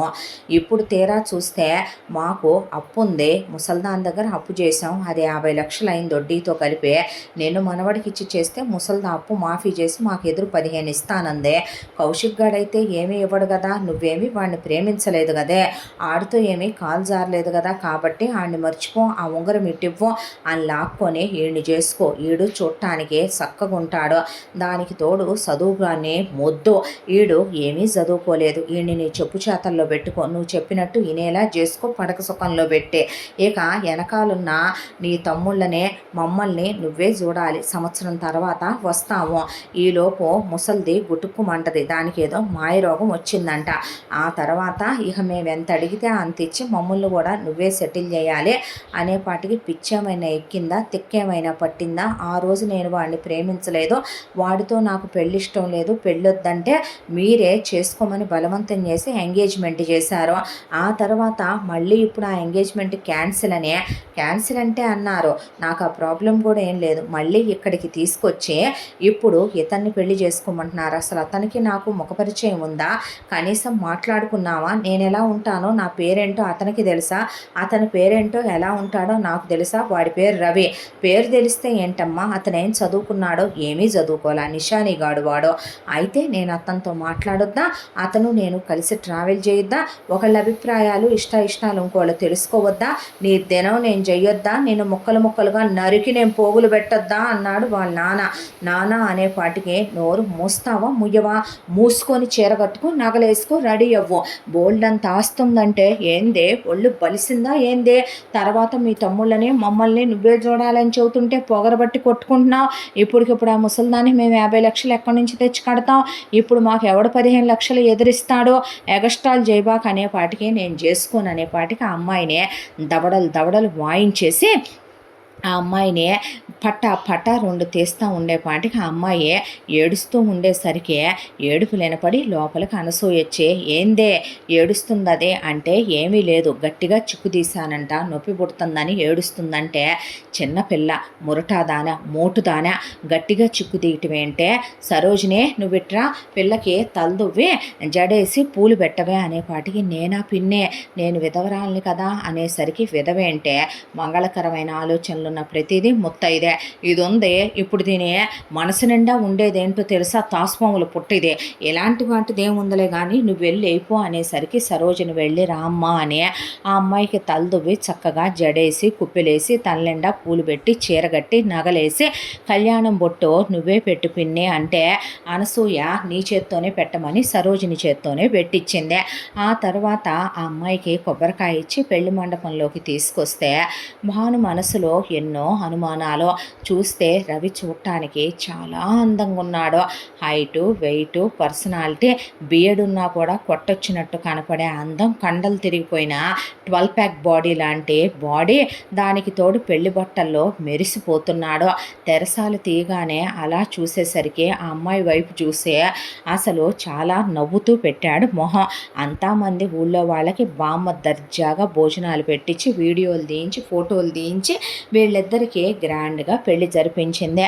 పెళ్ళి అవ్వగానే అప్పగింతలప్పుడు ఒక డ్రామా వేసి ఒళ్ళు దగ్గర పెట్టుకొని ముసల్దానికి అనుమానం వచ్చిందంటే నరికి పోగులు పెడతామని, పిన్ని మా డబ్బులు ఇస్తే మేము వెళ్ళిపోతామంటే, పిల్ల కార్యమైందా కాకండే, మీరు తీసుకెళ్ళరా, మాకు కార్యం లేదు గుంజా లేదు, మేము ఆ ఇల్లు ఖాళీ చేయాలి, ముందు డబ్బులు ఇవే అమ్మ, అప్పులోళ్ళు రెడీగా ఉన్నారంటే నీ ఆశ కూలిపోను అని ఆవిడ 15 లక్షలు ఇచ్చి ఎదురు ఇంకొక 5 ఇచ్చి ఆ మగపిల్లలిద్దరినీ కూడా చదివించండి అని చెప్తే, థ్యాంక్స్ అని చెప్పి బాయ్ చెప్పి సుభాష్ని మొగుడు అక్కడి నుంచి వెళ్ళిపోయారు. ఆ తర్వాత ఒరే కంగారు పడి పిల్ల ఒంటి మీద చెయ్యబాకంటే రవి సిగ్గుపడి లోపలికి వెళ్ళిపోయాక భానుకి బ్రెయిన్ ఏమి పనిచేయక బ్రెయిన్ అంతా స్ట్రక్ అయిపోయి ఆ అమ్మాయి అలా కూర్చుంటే, ఏమే మనవరాలా అని అనసూయ పిలిచిందే. ఆ బామ్మ అన్నాక ఇట్రా అమ్మ అని ఆ అమ్మాయిని తీసుకెళ్ళి ఆ అమ్మాయి చేతిలో ఇంత పెద్ద వెండి తాళాలు గుత్తిపెట్టి రమ్మనమని వరుసగా బీరువాలన్నీ ఓపెన్ చేసిందే. ఓపెన్ చేసి ఇందులో ఉన్నాయి మన పొలాల తాలూకా డాక్యుమెంట్లు, కాగితాలు. ఇక ఇందులో ఉంది ఎప్పుడు ఇంట్లో 1 కోటి రూపాయలు డబ్బులుంటాయి. అవి కాకుండా ఈ 2 బీరువాల నిండా ఉన్నాయి తరతరాల నుంచి వస్తున్న విలువైన నగలు. ఈ 2 బీరువాల నిండా ఉంది వెండి. ఈ 4 బీరువాల్లో నీకోసం నేను కొన్న పట్టు చీరలు ఉన్నాయి, కట్టుకోమ్మ. వాడికి ఏమీ తెలియదు, వాడు చదువుకోలేదు, వాడు పొలం పనులు చేయించగలడు. వ్యవసాయం 100 మంది కూలీలను కాదు 500 మందినైనా ఒక మాట మీద ఒక తాటి మీద నడిపించి నా మనవడు వ్యవసాయం చేయిస్తాడు. నువ్వు మగాడిని చేసుకున్నావు, వాడు మగతనం ఉన్నోడు, మగసిరిగల్లోడు, నీతో మగాళ్ళ కాపురం చేస్తాడు. ఇక గంపెడి పిల్లల్ని కను, సంతోషంగా ఉండు. మీ అమ్మ నాన్నల్ని రానివ్వు బాకమ్మ. మీ అమ్మ మీ నాన్న అస్సలు మంచోళ్ళు కాదని నాకు తెలుసు, దాన్ని చిన్నప్పటి నుంచి ఎరిగిన దాన్ని నేను. మీ అమ్మ మంది మీద పడి బ్రతకటం అలవాటు చేసుకుని మీ నాన్న చేతగాని ఎదవ పని పాట చేయకుండా దోచుకు తినే రకాలు ఇద్దరూ కలిసే. ఇక నుంచి ఈ బాధ్యతలన్నీ నువ్వే చూసుకోమ్మా, దేవుడు ఎప్పుడు పిలిస్తే అప్పుడు వెళ్ళిపోవాలి నేను అన్న తర్వాత, ఏం మాటలు బామ్మ అంటే, ఆయుష్ అయిపోయిందే, ముసలోడు రమ్మనే టైం అయిపోలా అన్న తర్వాత తెల్లాడే సత్యనారాయణ వ్రతం అయిపోయిన తర్వాత బామ్మ ఊరంతా బంతి పెట్టి దిట్టంగా తిని మధ్యాహ్నం భోజనం అలా పడుకుంది పందిరి మంచం మీద. సాయంత్రం సరోజిని వెళ్ళి పిన్ని టీ తాగుదుగానిలే అని చెప్పి లోటాలో తీసుకొని వెళ్తే ముసలమ్మ నవ్వుతూ అలా విసనకర్ర పట్టుకుంది. అలాగే దేవుడి దగ్గరికి వెళ్ళిపోయింది. దాంతో బామ్మ మీద పడి చచ్చిపోయిందని తెలిసే రవి వెక్కిళ్ళు పెట్టి ఏడుస్తుంటే బాధపడకు బాబు, నానమ్మ మళ్ళీ పుడతానందగా అయ్యా నీకే, ఏడవ బాకు నాన్న అని చెప్పింది సరోజిని. అంతా దాంట్లో భాను రవి భుజం మీద చెయ్యేసి ఏడవద్దు బాధపడకనే కళ్ళు తుడిచిందే. ఆ తరువాత బామ్మ దినదవస కార్యక్రమాలు చాలా గ్రాండ్గా సెలబ్రేషన్లు జరిగిపోయి చచ్చిపోయిన ముసలమ్మకి అసలు వీళ్ళు పెళ్లి చేశారో లేదంటే గనక తద్దినం పెట్టారో అనేంత ఘనంగా ఆవిడకి ఆఖరి క్రతువులు కూడా జరిగిపోయిన తర్వాత బామ్మ పోయి ఒక 15 రోజులు గడిచిపోయిన తర్వాత ఒక రోజున రవి బయటికి వెళ్ళి వస్తూ పువ్వులు తీసుకొస్తే భర్తే కదా పూలు ప్రేమతో తెచ్చాడు అనుకొని భాను ఆ పూలు తనలో పెట్టుకుందే. ఆ అమ్మాయి వచ్చిన దగ్గర నుంచి ఇంట్లో బామ్మ అన్నీ తన కోసం చీరలే కొందనే దాంతో పొద్దున స్నానం చేసి ఓ పట్టు చీర, సాయంత్రం స్నానం చేసి ఓ పట్టు చీరే కట్టుకుంటుంది ఆ అమ్మాయి. ఊళ్ళో ఉన్న ముత్తైదుల్ని పిలిచి సరోజిని తాళి మార్పిచ్చి బంగారపు గొలుసులోకి పుస్తలు ఎక్కిచ్చారు ఆ అమ్మాయికి. పొందు నల్లబొసులు తీయకూడదు పల్లెటూరు జనాలని ఆ అమ్మాయి అవే అలాగే ఉంచుకుంది. అంతా దాంట్లో సరోజిని తన పరిచయం చేసుకుని తన గురించి చెప్పి భానుకి ఎన్ని రోజులుగా కూడా ఇంటి విషయాల గురించి చెప్పి ఆవిడే పొద్దున్నే నేనే టిఫిన్ చేస్తానమ్మా, నీకేమైనా కావాలంటే చెప్పు, మధ్యాహ్నం భోజనానికి ఏం కావాలో పర్లేదు మీకు నచ్చింది చెయ్యండి ఆంటీ అంటే, అది కాదమ్మా పర్లేదు ఏదైనా తింటాను, ఇన్నాళ్ళ నుంచే మీరు ఆయనకి ఇష్టమైన బామ్మకి ఇష్టమైన వండుతారుగా అలాగే వండండి ఆంటీ అన్నాక సరేనమ్మా అందావిడ. ఆవిడకి ఒక కూతురుంటే నాకు ఇలాగే ఉండేదేమో, ఒక కొడుకుంటే రవిలాగే ఉండేవాడేమో అనుకునేది సరోజనే. ఎంత దాంట్లో పూలు తీసుకొని రాగానే సరోజినికి ఒక్కసారిగా జల్లుమంది ఒళ్ళో. ఆ తర్వాత భోజనాలు అయిపోయిన తర్వాత పడగదిలోకి వెళ్ళిన తర్వాత భాను కూర్చొని ఆలోచించుకుంటోంది. బామ్మ పోయింది పాపం, పెద్దావిడతో పరిచయం 1-2 రోజులే అయినప్పటికీ చాలా మంచి ఆవిడ, బాధ్యతలన్నీ అప్పచెప్పింది, అన్నీ తన్నే చూసుకోమని చెప్పింది. పనివాళ్ళు నౌకర్లు చాకర్లు భర్తకి ఎవరూ లేరు తను తప్ప, అతన్ని తనే చూసుకోవాలి, అతనితో మాట్లాడాలి, మంచి చెడు డిస్కస్ చేయాలి, ఎలా ఉండాలో అతనికి అన్నీ చెప్పాలి, రూపాయి గురించి జాగ్రత్త వహించాలి, అమ్మా నాన్నలు సంవత్సరం తర్వాత వస్తామన్నారు, అస్సలు చారనివ్వకూడదు, తాసుపాములని బామ్మ చెప్పినట్టే వీళ్ళు ఎంత ప్రమాదకరమైన వాళ్ళో తనకు కూడా తెలుసు, మొత్తం దోచుకెళ్ళినా ఆశ్చర్యపోక్కర్లేదు, భర్తకి కాస్త తెలివితేటలు మంచి చెడు నేర్పించాలని. ఆ అమ్మాయి చదువులేదని బామ్మ చెప్పింది కాబట్టి కాస్త చదివించుకోవాలని ఆ అమ్మాయి అనుకుంటూ ఉండగా రవి లోపలికి వచ్చి డోర్స్ క్లోజ్ చేసి ముందు షర్ట్ తీసేసి ఆ అమ్మాయిని గట్టిగా కౌగిలించుకొని ముద్దులు పెట్టుకుంటుంటే, నేను చెప్పేది విను అంటుంటే ఐ నోర్మోయ్ అనేసరికి సరోజినికి బయటికి వినపడుతున్నాయి ఆ అమ్మాయి మాటలు. ఆ అమ్మాయి నిర్ఘాంతపోయి కొంత టైం తీసుకుందాం, ఒకరినొకరు అర్థం చేసుకుందాం అని ఆ అమ్మాయి చెప్తూనే, వద్దు ఇప్పుడే ఇవన్నీ కాదు, నేను చెప్పేది విను అంటూ ఉండగానే ఆ అమ్మాయి బట్టలు పీకి పక్కన పడేసి ఆ అమ్మాయితో డీప్గా క్లోజ్ అయ్యాడు. ఆ క్లోజ్ అవటం కూడా ఆడవాళ్ళని హ్యాండిల్ చేసే విధానాలు ఉంటాయి మగాళ్ళు. కొంతమంది చాలా సెన్సిటివ్గా పువ్వమ్మ అన్నట్టు లాలిస్తూ మురిపిస్తూ వాళ్ళ ప్రేమని తెలియజేస్తూ చాలా క్లోజ్ అవుతారు వైఫులతో. కొంతమంది ఆడవాళ్ళు వాళ్ళకి బాధ ఉందా, నొప్పి ఉందా, ఇబ్బంది ఉందా, అసలు వాళ్ళకి ఫీలింగ్స్ వస్తున్నాయా లేదా తెలియకుండా మనకొచ్చాయే, మనం మగ పశువులం, వాళ్ళ మీద పడే ఆడదంటే ఇక అందుకే ఉన్నట్టు మీద పడిపోయి కోరిక తీర్చేసుకుంటూ ఉంటారు. రవి బామ్మ చెప్పింది కదా, పూలు పెట్టుకుంటే పెళ్ళాం రెడీగా ఉన్నట్టు, నీకు నచ్చినట్టు నీకు కోరిక కలిగినట్టు పెళ్ళాంతో ఉంటే మొదటి రాత్రి నో అనే అంటది, వద్దనే అంటది, సిగ్గుపడుద్దే, తెల్లారి నుంచి నువ్వే కావాలని మీదకు లాక్కుంటుంది అని చెప్పింది కాబట్టి ముసల్ది చెప్పలేని మాటలు మంత్రోపదేశాల్లాగా అనిపించే ఆ అమ్మాయి అది కాదు అంటున్నా ఆ అమ్మాయి అమ్మాయితో క్లోజ్ అయ్యి కొంచెం చెప్పాలంటే ఫోర్స్గా, కొంచెం చెప్పాలంటే గట్టిగా ఆ అమ్మాయితో ఆ అమ్మాయి ఇంకా చాలు అంటన్నా నాకు చాలట్లేదని అసలే వయసుకు వచ్చిన దగ్గర నుంచి ఒక ఆడదాన్నే ప్రేమించటం కానీ, ఒక కౌగిలింత కానీ, ఒక ముద్దు పెట్టుకోవటం కానీ, ఒక ఆడదాని స్పర్శ కానీ ఎరగడు. పైగా పెళ్ళాం అందంగా ఉందే, పెళ్ళాం మీద విపరీతమైన మోజు బామ్మ ఫోటో తెచ్చిచ్చిన రోజు నుంచే కలిగిపోయింది. దాంతో ఆ అమ్మాయికి నీరసం వచ్చేంత వరకు ఆ అమ్మాయి చాలంటున్నా వినకుండా తెల్లవార్లు తనకి చాలు అనిపించిన దాకా క్లోజే. ఆ తర్వాత అలిసిపోయి అలా పడుకుండిపోయాడు. ఆ అమ్మాయికి అసలు కళ్ళు తిరిగి బయర్లు గమ్మే అలా రవి మీదే పడిపోయి పడుకుండిపోయిందే. ఆ తర్వాత తెల్లారు లేచేసరికి ఒళ్ళంతా కమిలిపోయిన గుర్తులు, కొరికిన గుర్తులు, ఇక గీతలు పడిపోయిన గోళ్ళ గీతలు ఉండే ఆ అమ్మాయి ఒక్కసారిగా నేహ తను చూసుకొని చెప్పాలి భర్తకి అలా ఉండకూడదు అనే చెప్పాలనుకుని లేచి నీరసంగా ఉండే బయటకు వచ్చేసరికి ఆ అమ్మాయి అవతారం చూసిన సరోజినికి భయం వేసింది. భయం వేసి రామ్మ నేను స్నానం చేయిస్తానంటే వద్దా అంటే మీరు నాకు స్నానం చేయించటం ఏంటనే నీరసంతో వెళుతూ ఆవిడ మీద పడబోతే ఉండమ్మా నీళ్లు తోడొస్తానని ఆవిడ నీళ్లు తోడొచ్చిన తర్వాత పోనీ పైదాకా బట్టలు కట్టుకో తల్లి నేను పోస్తానంటే వద్దని వెళ్ళి అలాగే స్నానం చేసి వచ్చిందే. గబా గబా ఆవిడ టిఫిన్ చేశానమ్మా రా తిందుగానే అని ఆవిడ టిఫిన్ పెట్టేసరికి అలా కూర్చునే ఒక్క ముక్క నోట్లో పెట్టుకుందో లేదో ఇక మళ్ళీ తలుపు ఓపెన్ చేసి ఏమే అనేపాటికి ఏమేనా అనే ఆ అమ్మాయి అలా చూసే అనేసరికి రా లోపలికి అనేసరికి టిఫినా అంటే కాదు నువ్వే కావాలి రా అనేసరికి కావాలనిపిస్తున్నావు రా అనేసరికి ఆ అమ్మాయి భయపడిపోతే సరోజిని అలా చూస్తూ నీలుక్కుపోయిందే. ఎంతైనా తల్లి లాంటిది, తల్లి అంత వయసులో ఉంది, ఏం చెప్పగలుగుద్ది? పైగా ఆవిడ ఎంతైనా బామ్మ ముదృష్టపదే తన మాట తప్ప ఎవరి మాట వినకుండా పెంచేసిందేమో.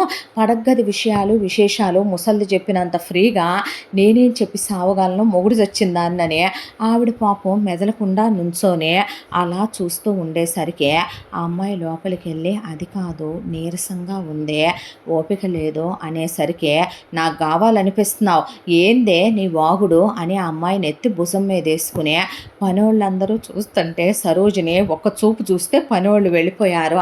ఆ తర్వాత తలుపులేసి ఆ అమ్మాయిని తీసుకెళ్ళి మంచం మీద పడేసి మళ్ళీ క్లోజ్ అవుతుంటే ఆ అమ్మాయి ప్రతిఘటించే ఓపిక కూడా లేక ఇక అలా వదిలేసింది బాడీనే. తనకు నచ్చినంతసేపు ఇష్టమైనంతసేపు పొద్దున 7ంటికి మొదలు పెడితే మధ్యాహ్నం 1 గంటకు తీశాడు తలుపు. ఆ అమ్మాయికి లేసే ఓపిక కూడా లేదు. టవల్ కట్టుకొని నీళ్లు తోడావా అనేసరికి సరోజిని పెట్టాను అనేసరికి బావి దగ్గర నుంచొని అలా మసిలే నీళ్లు ఒళ్ళంతా ఎర్రగా అయిపోయేలాగా స్నానం చేసి వచ్చి లోపలికి వెళ్ళి బట్టలు వేసుకుంటుంటే ఆ అమ్మాయిని అమ్మ సానం వద్దు పాడు వద్దులే కానీ పొద్దున్న చేసావుగా ముందు తిను తల్లి అంటే చిచ్చి నేను ఇలా తినను అని ఇదొక మొండిదే అని సరోజిని అనుకునేసరికి వెళ్ళి ఆ అమ్మాయి స్నానం చేసి వచ్చేలోపు సరోజిని వడ్డించటం రవి కూర్చొని 25 ఇడ్లీలు ఇంత గిన్నె నెయ్యి ఒకవైపున ఆవిడ చేసిన వడలు ఒకవైపున గుడ్లు ఒకవైపున ఆవిడ కాసిన జావలు ఒకదానెమ్మట ఒకటి పోస్తుంటే పొట్లో ఆ అమ్మాయి అలా చూస్తూ బిత్తరపోతే కూర్చొని తినవే చూడకపోతే అన్నాడు. ఆవిడ తినమ్మా అని పెడుతుంటే ఆ అమ్మాయి 2 ఇడ్లీలు పెట్టుకొని చిన్న చిన్న ముక్కలు తింటంటే ఆ తిండేంది నువ్వేంది ఇలా తింటేనే వద్దు నాకు భయం వేస్తుంది ఇంకోసారి వద్దు నాకు నొప్పిగుంది దూరంగా ఉండు ఇలాంటివి వస్తాయి నువ్వు నీ ఆశాలు ఏందే సిటీలో పెరిగి చదివానా ఎంతోటి తిండే అసలేమైనా ఆంతన్నావా నువ్వు నాకు పట్టుకుంటే గుప్పెడున్నావంటే నువ్వు అనేపాటికి ఆవిడ పారిపోయింది అవన్నీ వెళ్ళాక లోపలికి. ఈలోపు ఇక అక్కడున్న ఎంతెంత పెద్ద పెద్ద ముక్కలు తీసి ఆ అమ్మాయి నోట్లో కుక్కి పడేస్తుంటే ఆ అమ్మాయి గొంతులోకి అడ్డం పడిపోయి వాంతి అవుతుంటే ఆ అమ్మాయికి దగ్గు వస్తుంటే దబ్బా దబ్బా తల మీద తట్టేసరికి తల అదిరిపోయి కళ్ళల్లోంచి నీళ్ళు వచ్చేసేపాటికి ఆ కళ్ళు దుడిసి ఆ తర్వాత ఆ అమ్మాయి కాలే పాలు అమ్మాయి గొంతులో పోసేసే పొలానికి వెళ్ళొస్తాను మధ్యాహ్నం క్యారేజీ పంపించో ఎనపడిందా అన్న తర్వాత ఇక పద్దాక పెళ్ళాం దగ్గరే ఉండి పెళ్ళాం కొంగు పట్టుకొని తిడుతున్నారు అంటారు ఊరంతా కూడా. వెళ్ళొచ్చానా మరే అని ఆ అమ్మాయి పెదం గొరికి ఆ అమ్మాయి బుగ్గలు గొరికి ముద్దు పెట్టుకొని నేను వచ్చేపాటికి స్నానం చేసి ఉండవే పూలు తెస్తానని వెళ్ళేపాటికి సరోజిని వంటగదిలోకి వెళ్ళే ముసల్దాని ఫోటో దగ్గర నుంచొని తలకాయ కొట్టుకొని పిన్ని నువ్వు ఎంత పని చేసి వెళ్ళావే, ఓ పని చేయట్లేదు నువ్వు అనేసరికి ఆ అమ్మాయి నీరసంతో అలా నుంచిన పాటికి ఆవిడ గబా గబా పళ్ళరసం తీసుకొచ్చి తాగిచ్చి గ్లూకోజ్ కలిపి పడేసి అమ్మ నువ్వు పడుకో అని పడుకోబెట్టి ఆవిడే పాపం ఇంటి పనులన్నీ చూసుకుంటుంటే అమ్మ స్నానం అనేపాటి పొద్దున్న చేశాక అంటే అనేసరికి వస్తున్నాడమ్మా అనేసరికి స్నానం చేసి ఉండేసరికి ఇక వచ్చి రావటంతోనే బకాసురుడల్లే తిని ఆ అమ్మాయిని ఎత్తి భుజం మీద వేసుకొని గదిలోకి వెళ్తే ఇలాగే 2 నెలల కాపురం గడిచిపోయింది. ఆ అమ్మాయి ఫస్ట్ నైట్ ఫస్ట్ డే కలిశాక నెక్స్ట్ డే మనకి వెంటనే పిల్లలొద్దు ఏమైనా వాడు నువ్వంటే అసలు మనలాంటి వాళ్ళ ఇళ్లలో అలాంటివి ఉన్నాయా, యాడ్ నేర్చుకున్నావే ఇవన్నీ, ఎవరు చెప్పారే నీకు అసలు ఇవన్నీ, ముసల్ది పుడతానంది మనకి ముసల్దే పుట్టుద్ది మనకి దాని పేరు పెట్టుకోవాలి, ఇల్లంతా పిల్లలు ఉండాలి కానీ మనకేమి లేవనే, మనకి ఎన్ని ఎకరాల పొలాలు ఉన్నాయో తెలుసా, బ్యాంకీలో ఎన్ని డబ్బులు మూలుగుతున్నాయో తెలుసా, అవన్నీ నువ్వు చూసుకో, పిల్లల గంటం తప్ప నీకు పనే ఉందే, నాతో కాపురం చేయటం తప్ప అనే అమ్మాయిని ముద్దులు పెట్టుకోవటం కొరికేయటం, ఆ అమ్మాయి నడుం దగ్గర పట్టుకుంటే గిల్లేస్తే అది సరసం, సరోజిని తలకాయ కొట్టుకుంటే కమిలిపోయి ఆవిడేమో ఐస్ పెట్టుకుంటా కూర్చునే ఈ మూర్ఖుడేంటో ఈ మృగం ఏంటో ఆ ముసలి మృగం ఏం చెప్పి వెళ్ళిందో అని ఆవిడ రోజు తలకాయ కొట్టుకుంటూ ఉండగా ఇలా 2 నెలల కాలం గడిచిపోయి ఒక రోజున ఆ అమ్మాయితో కొంచెం ఓవర్గానే క్లోజ్ అయ్యాడు. దాంతో ఆ అమ్మాయి నాకు నొప్పిగా ఉంది అంటున్నా వినకుండా మొగుడు ఆపరేట్ చేస్తే అలాగే ఉంటుంది అని ఆ అమ్మాయిని మొగుడిని సుఖపెట్టాలని తెలియదని కొంచెం హార్ష్గా బిహేవ్ చేసేసరికి ఆ అమ్మాయికి కోపం కట్టలు తెంచుకొని ఆ అమ్మాయి లాగి చెంప మీద ఒకటేసి మనిషివా పశువా నాకు బాధ కలుగుతుంది అని చెప్తుంటే అర్థం చేసుకోవే నొప్పి పుడుతోంది అని చెప్తే వినవే అనే పాటికి మొగుడిని కొడతావా, మొగుడిని కొట్టడం ఏంటి పశువ్వా నువ్వు, నేను ఆడదాన్నే, నేనేమైనా నీలా మృగాన్ని అనుకుంటున్నావా లేకపోతే నీ దొడ్లో ఉన్నాయే గేదెలు దున్నపోతులు వాటిలా నీలా పెరిగాననుకుంటున్నావా, ఆడవాళ్ళు ఎంత సున్నితంగా ఉంటారో వాళ్ళ లోపల భాగాలు ఎంత శుతిమెత్తగా ఉంటాయి, అసలు ఎవరు పెంచారా నిన్నెలా పశువులా మృగంలా అని ఆ అమ్మాయి లేచి వెళ్ళి పక్క గదిలో పడుకుందే. దాంతో లేచి ముసలమ్మ ఫోటో దగ్గరికి వెళ్ళి సరోజిని అలా చూస్తూ ఉండగా ఇది నన్ను ప్రేమగా నువ్వు చూసుకున్నట్టు చూసుకోవటంలా, నువ్వు పెట్టినట్టు ఇది నాకు పెట్టట్లా, నీలాగా ఇది నాకు ఈపు రుద్దట్లా, ఇది నాకు తలస్నానం ఛాన్సట్లా, ఇది నాతో నేను అన్నసార్లు ఇది నా చేత ఒంటి మీద చెయ్యి వేయించుకోవట్లా, రోజు వద్దనే అంటదే, నువ్వేమో తాతయ్యని మీదకు లాక్కునేదాన్ని అన్నావు, అది నన్ను మీదకు లాక్కోవట్లేదు అని కంప్లైంట్లు చెప్పటం అయిపోయాక బామ్మ ఫోటో వైపు అలా చూస్తుంటే బామ్మ అన్న మాటలు గుర్తొచ్చినాయి. ఎలా ఉన్న వాళ్ళనైనా సరే మనం మార్చుకుంటే మనకు కావలసినట్టు వాళ్ళు మారుతారు, ఆడవాళ్ళని మగాళ్ళు మార్చుకోవచ్చు, ఆడవాళ్ళకి కావలసినట్టుగా మగాళ్ళు సుఖపెడితే మళ్ళీ మళ్ళీ ఆ సుఖమే కావాలని ఆడవాళ్ళు మారిపోతారని ముసల్ది చెప్పిన మాట గుర్తొచ్చి దీనికి నేను కాపురం చేస్తుంటే సరిపోవట్లేదా, సిటీలో పుట్టి పెరిగిందిగా ఇంకా ఎలా కాపురం చేయాలి, అక్కడికి నా మగతనం అంతా వాడే కాపురం చేస్తున్నానే బామ్మ అని చెప్పేపాటికి అలా అర్థమైందా అయ్యా నీకు అని సరోజిని కూర్చుండిపోయేసరికి సాయంత్రం వచ్చి మళ్ళీ ఆ అమ్మాయి ఒంటి మీద చెయ్యేసి ఆ అమ్మాయితో క్లోజ్ అవ్వబోతే ఆ అమ్మాయి తోసి అవతల పడేసి ఏందే నన్ను దూరం పెడతావు అని, పెళ్ళామంటే ఉన్న ఇష్టం మోజు పెళ్ళాం అందంగా ఉందే అందులోనూ తనకు ఆ ధ్యాస బాగా ఎక్కువ, బామ్మ చెప్పిన మాటలు చేసిన బ్రెయిన్లో ఇంజెక్షన్లు బ్రెయిన్ వాష్లో బాగా పనిచేసేసరికి ఆ అమ్మాయితో క్లోజ్ అవ్వబోతే ఆ అమ్మాయి నాకు ఇష్టం లేదంటున్నానా వద్దంటున్నానా అని తోసిపడేసి నెక్స్ట్ డే అమ్మాయి హాస్పిటల్కి వెళ్ళింది. ఆల్రెడీ ఆ అమ్మాయి పెళ్ళైన దగ్గర నుంచి వాడమంటే వాడనన్నాడని ఈ తింగరోడికి ఇప్పుడు పిల్లల్ని కంటే తీసుకెళ్ళి ఉయ్యాల తొట్లో వేసి పడగదిలోకి అంటాడు, ఒకవైపున వాళ్ళకి పాలిచ్చుకుంటూ ఒకవైపున వీడితో నేను క్లోజ్ అవ్వలేను, అసలే నాకున్న డిప్రెషన్లో ముసల్ది పోయి ఒకవైపున అమ్మా నాన్నలు అలా చేసి ఈ మెంటలోనే బాగు చేసుకోవటం, ఇన్ని టాస్కులు ఉన్నాయి నాకు అనే దాంతో ఆ అమ్మాయి కాంట్రాసెప్టివ్స్ ఆల్రెడీ వాడుతోంది. అయితే డాక్టర్ గారి దగ్గరికి వెళ్ళి ఇలా పెయిన్ఫుల్గా ఉంది, పొత్తి కడుపులో నొప్పిగా ఉందంటే కొన్ని రోజులు దూరంగా ఉండండి అమ్మా, ఈ ట్యాబ్లెట్స్ వాడండి, హార్డ్గా ఉండకూడదు, సెన్సిటివ్గా ఉంటాయి కదా ఇంటర్నల్ పార్ట్స్ అనేవి అనే ఆవిడ ఎలా హ్యాండిల్ చేస్తున్నాడు హస్బెండ్ అంటే ఆ అమ్మాయి చెప్పాలిగా గైనకాలజిస్ట్కి చెప్పి మందులు తెచ్చుకున్నాక మళ్ళీ పూలు తీసుకొని వచ్చి ఆ అమ్మాయిని రమ్మంటాడే గదిలోకే. సరోజినికి ఆ అమ్మాయి చెప్పింది, ఇలా వెళ్ళాను, ఇలా బాలేదు, ఇలా అన్నారు అని. చెప్పిన తర్వాత ఆవిడ కాస్త కొబ్బరి నీళ్ళు, పటికి బెల్లం నీళ్ళు అవి ఇవి కాసిస్తూ ఉంటే, వస్తావా రావా, నాకు బాలేదు, నేను మందులు వాడుతున్నాను. మొగుడుతో కలిస్తే మందులు వాడతారా ఆడోళ్ళు? ఎంతమందికి పెళ్ళి అవ్వలేదో, నువ్వు కూడా వాడావా అని అడిగాడు సరోజిని. నా బొత్తుకు ఎందుకులేయ్యా ఇప్పుడు, నా బొత్తుకు వద్దులే అంటే, మరి మా నాయనమ్మ వాడానని చెప్పలేదే, మీ నాయనమ్మ వాడదయ్యా, ఎందుకు వాడుద్ది అంటే, మరి ఇదెందుకు అలా చెప్తుంది, యాషాలు, నీకు నేనంటే ఇష్టం లేక మా నాయనమ్మ అన్నట్టు నువ్వెప్పుడూ నన్ను మీదకు లాక్కోలా, నువ్వు చదువుకున్నావని బలుపు, నేను చదువుకోలేదని లెక్కలేంతనో, నీకు నేను నచ్చలేదో, నువ్వు నన్ను దూరం పెడుతున్నావో, నువ్వు కావాలని నన్ను వివక్షగా చూస్తున్నావనే అనేసి ఆ అమ్మాయిని అలా పక్క గదిలోకి వెళ్ళి పడుకుంటే పెళ్ళాం మీదకే మనసు లాగుతోంది, పెళ్ళాం మీదకే మనసు పీకుతోంది. ఆ అమ్మాయి ఇలా దూరంగా పెడుతున్నా రోజు ఆ అమ్మాయితో క్లోజ్ అవ్వాలని, రోజు పొలం క్యారియర్ కూడా పంపించొద్దని చెప్పి ఆ అమ్మాయితో క్లోజ్ అవ్వాలని ట్రై చేస్తే ఆ అమ్మాయి పాపం నిజంగానే హెల్త్ బాగోక దూరం పెట్టింది. తర్వాత మార్చుకుందాంలే, చెప్తే వింటాడు, కూర్చోబెట్టి చెప్దామని ఆ అమ్మాయి అనుకుంటూ ఉండగా ఎంత దాంట్లో ఇక్కడ సిచ్యువేషన్లు ఇలా జరుగుతుంటే, అక్కడ ఏ ఎంగేజ్మెంట్ అయితే భానుకి కౌశిక్తో అయిందో ఆ కౌశిక్ గాడు వెళ్ళి సుభాష్ని వాళ్ళ ఇంటి దగ్గరికి భాను ఏది అని అడిగేసరికి, బాబు నీకేమని చెప్పం, కడుపు చించుకుంటే కాళ్ళ మీద పడుద్దని మా దూరపు బంధువు ఒకటి మాకు ఒకనొక రోజున ఎప్పుడో ఓ 10,000 అప్పు ఇచ్చిందయ్యా, అది మేము ఇవ్వలేకపోయాం, వడ్డీతో సహా కలిపి మేము లక్షలు ఇవ్వాలని మా ఇంటి మీదకి మందిని వేసుకొని వచ్చింది, మేము ఆ డబ్బులు ఇవ్వలేమన్నామని బలవంతంగా భానుని తీసుకెళ్ళి అది నీతో ఎంగేజ్మెంట్ అయింది, నేను చేసుకోనని చెప్తున్నా సరే దాని మనవడికిచ్చే బలవంతంగా పెళ్లి జరిపించిందయ్యా, వాడు పల్లెటూరోడు, మొరటోడు, మోటోడు, అది రోజు నిన్ను తలుచుకుంటూ వాడితో ఒంటి మీద చేయించుకోలేక నరకం అనుభవిస్తున్నాననే, వాడు చదువు సంజా లేనోడనే, ఇక డబ్బుల కోసమని వాడి దగ్గర నేను పడుంటాం నా వల్ల కాదు అని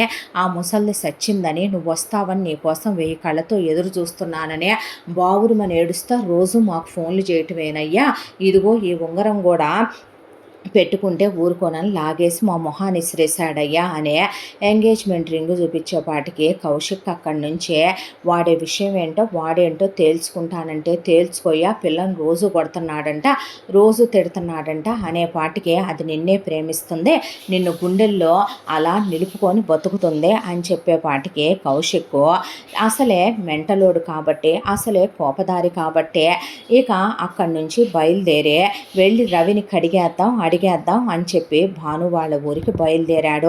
ఆడికి అలా చెప్పావేందే అని జంబులింగం అంటే, మరి చెప్పక వీడు పెద్ద సైకోగాడు, శాడిస్ట్ గాడంట, అందుకే మన దాని కాళ్ళ చుట్టూ తిరిగినా అది వీడి ప్రేమని ఒప్పుకోలేదంట, వీడు ఎంతోమంది అమ్మాయిల్ని తిప్పేసిన ఎదవంట, అమాంతం మనుషుల మీద పడి కొడతాడంట, ఇప్పుడు నిన్ను నన్ను పడి దంచుతాడాడు, అదేదో అదే చూసుకొని అదే హ్యాండిల్ చేసుకుంటుందిలే కానీ దాని కర్మ దాని రాత, మనకెందుకు, డబ్బులు ముఖ్యం మనకే అని చెప్పిన తర్వాత కౌశిక్ డైరెక్ట్గా ఆ ఊరికి వెళ్ళి పేరు చెప్పింది కాబట్టి సుభాష్ని, పలానా అనసూయ మనవడు రవి ఎక్కడుంటాడంటే పొలానున్నాడని చెప్పారు ఊళ్ళో వాళ్ళు.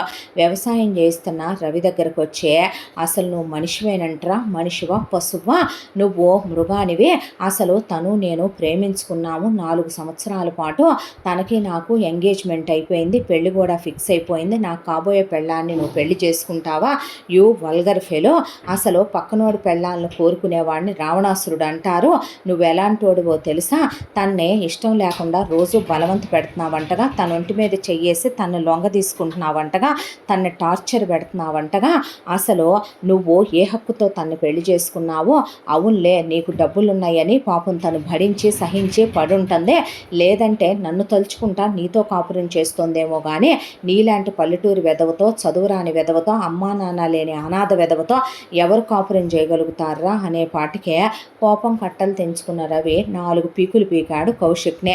పీకేపాటికే అక్కడి నుంచి కౌశిక్ పారిపోయి భానునే డైరెక్ట్గా అడుగుదామని చెప్పి భాను దగ్గరికి వచ్చేపాటికి రవి ఈ మాటలన్నీ మనసులో మెదిలే తన భార్య తనను మోసం చేసిందని, అతన్ని ప్రేమించిందని, ఆ విషయం తనకి చెప్పలేదని, పెళ్లికి ముందే ఆ అమ్మాయికి ఇతనితో ఎంగేజ్మెంట్ అయిందని, ఆ విషయం దాచిపెట్టి తనని పెళ్లి చేసుకుందని, కావాలనే తనను దూరం పెడుతుందని, మనసులో ఇంకా ఇతనే ఉన్నాడని, లేదంటే ప్రతిరోజు తను కాపురం చేసేటప్పుడు వద్దు వద్దు అంటోంది, తను ఇబ్బంది పెడుతున్నాడనే విషయం ఎలా తెలుసు వీడికి, ఫోన్ చేసి చెప్పుకుంది కావాలా, కాబట్టే వాడు అంత ధైర్యంగా అడగగలిగాడు.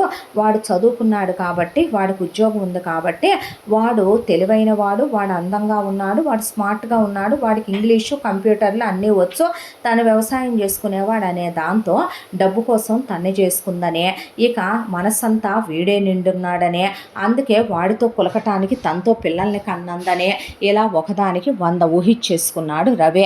దాంతో ఎప్పుడో 2 ఏళ్లకు 3 ఏళ్లకు ఒకసారి సారా కొట్టు దగ్గరికి వెళ్ళి ఒక పెగ్గు తాగటమో, కళ్ళు కొట్టు దగ్గరికి వెళ్ళి ఓ ముంత కళ్ళు దాగి రావటమో తప్ప, అది సరదాకి స్నేహితులతో, తనేమీ రెగ్యులర్ డ్రింకర్ ఏమీ కాదు.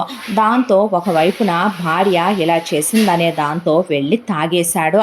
తాగేసి ఇంటికి వచ్చేసరికి ఇటు కౌశిక్ అప్పటికే ఇంటి దగ్గరకు వచ్చి భానునే, ఇలా నువ్వు వాడిని పెళ్లి చేసుకున్నావు కదా భాను, నువ్వు వాడితో ఉండలేవు, నాతో వచ్చేసే, ఆ పల్లెటూరు వెధవ, చదువురాని వెధవ, వాడి ఆకారం బస్కీలు తీసి ఎలా ఉన్నాడు అసలు, వాడు మానవ మృగంలాగా ఉన్నాడు, వాడు నిన్ను టార్చర్ చేస్తున్నాడంటగా, నిన్ను భయంకరంగా హ్యాండిల్ చేస్తున్నాడంటగా, ఇష్టం లేకుండా బలవంతంగా పెళ్లి చేసుకున్నాడంటగా అని చెప్పేపాటికి నీకేమైనా పిచ్చి పట్టిందా కౌశిక్, అసలు నేను నిన్ను ప్రేమించలేదు. పాయింట్ నెంబర్ 1, నిన్ను పెళ్లి చేసుకోవటం నాకు ఇష్టం లేదు. పాయింట్ నెంబర్ 2, నువ్వు నా కాళ్ళ చుట్టూ ప్రేమ ప్రేమ అని తిరిగావు తప్ప ఎప్పుడు అసలు నేను నిన్న ఉద్దేశంతోనే చూడలా. నువ్వు మా అమ్మా నాన్నల దగ్గరికి మీ అమ్మా నాన్నని తీసుకెళ్ళి కట్నం వద్దు నన్ను పెళ్లి చేసుకుంటానన్నావని, అసలే మా అమ్మా నాన్న పెద్ద కంజూస్ మంద, వాళ్ళకి ఆడపిల్లగా నేనంటే ఎటు ఇష్టం లేదు, వాళ్ళ కొడుకులంటే ఇష్టం, దాంతో నువ్వు కట్నం అడగనన్నావు అనే దాంతో బలవంతంగా ఆ రోజు నన్ను కొట్టి తిట్టి నీతో ఎంగేజ్మెంట్ జరిపించారు. ఆ తర్వాత బామ్మకి మా వాళ్ళు ఇవ్వాల్సింది 10,000 కాదు 50 లక్షల రూపాయలు, ఎదురు 20 ఇచ్చింది బామ్మ.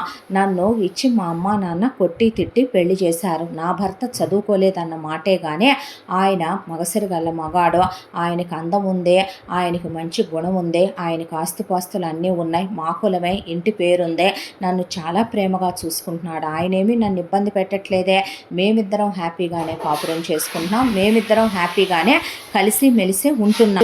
ఆయన అమాయకుడు, లోకజ్ఞానం లేని మనిషి, అలాగని ఆయన చెడ్డవాడు కాదు. నా భర్తతో నేను ఆనందంగానే ఉంటున్నాను, హ్యాపీగానే కాపురం చేసుకుంటున్నాను.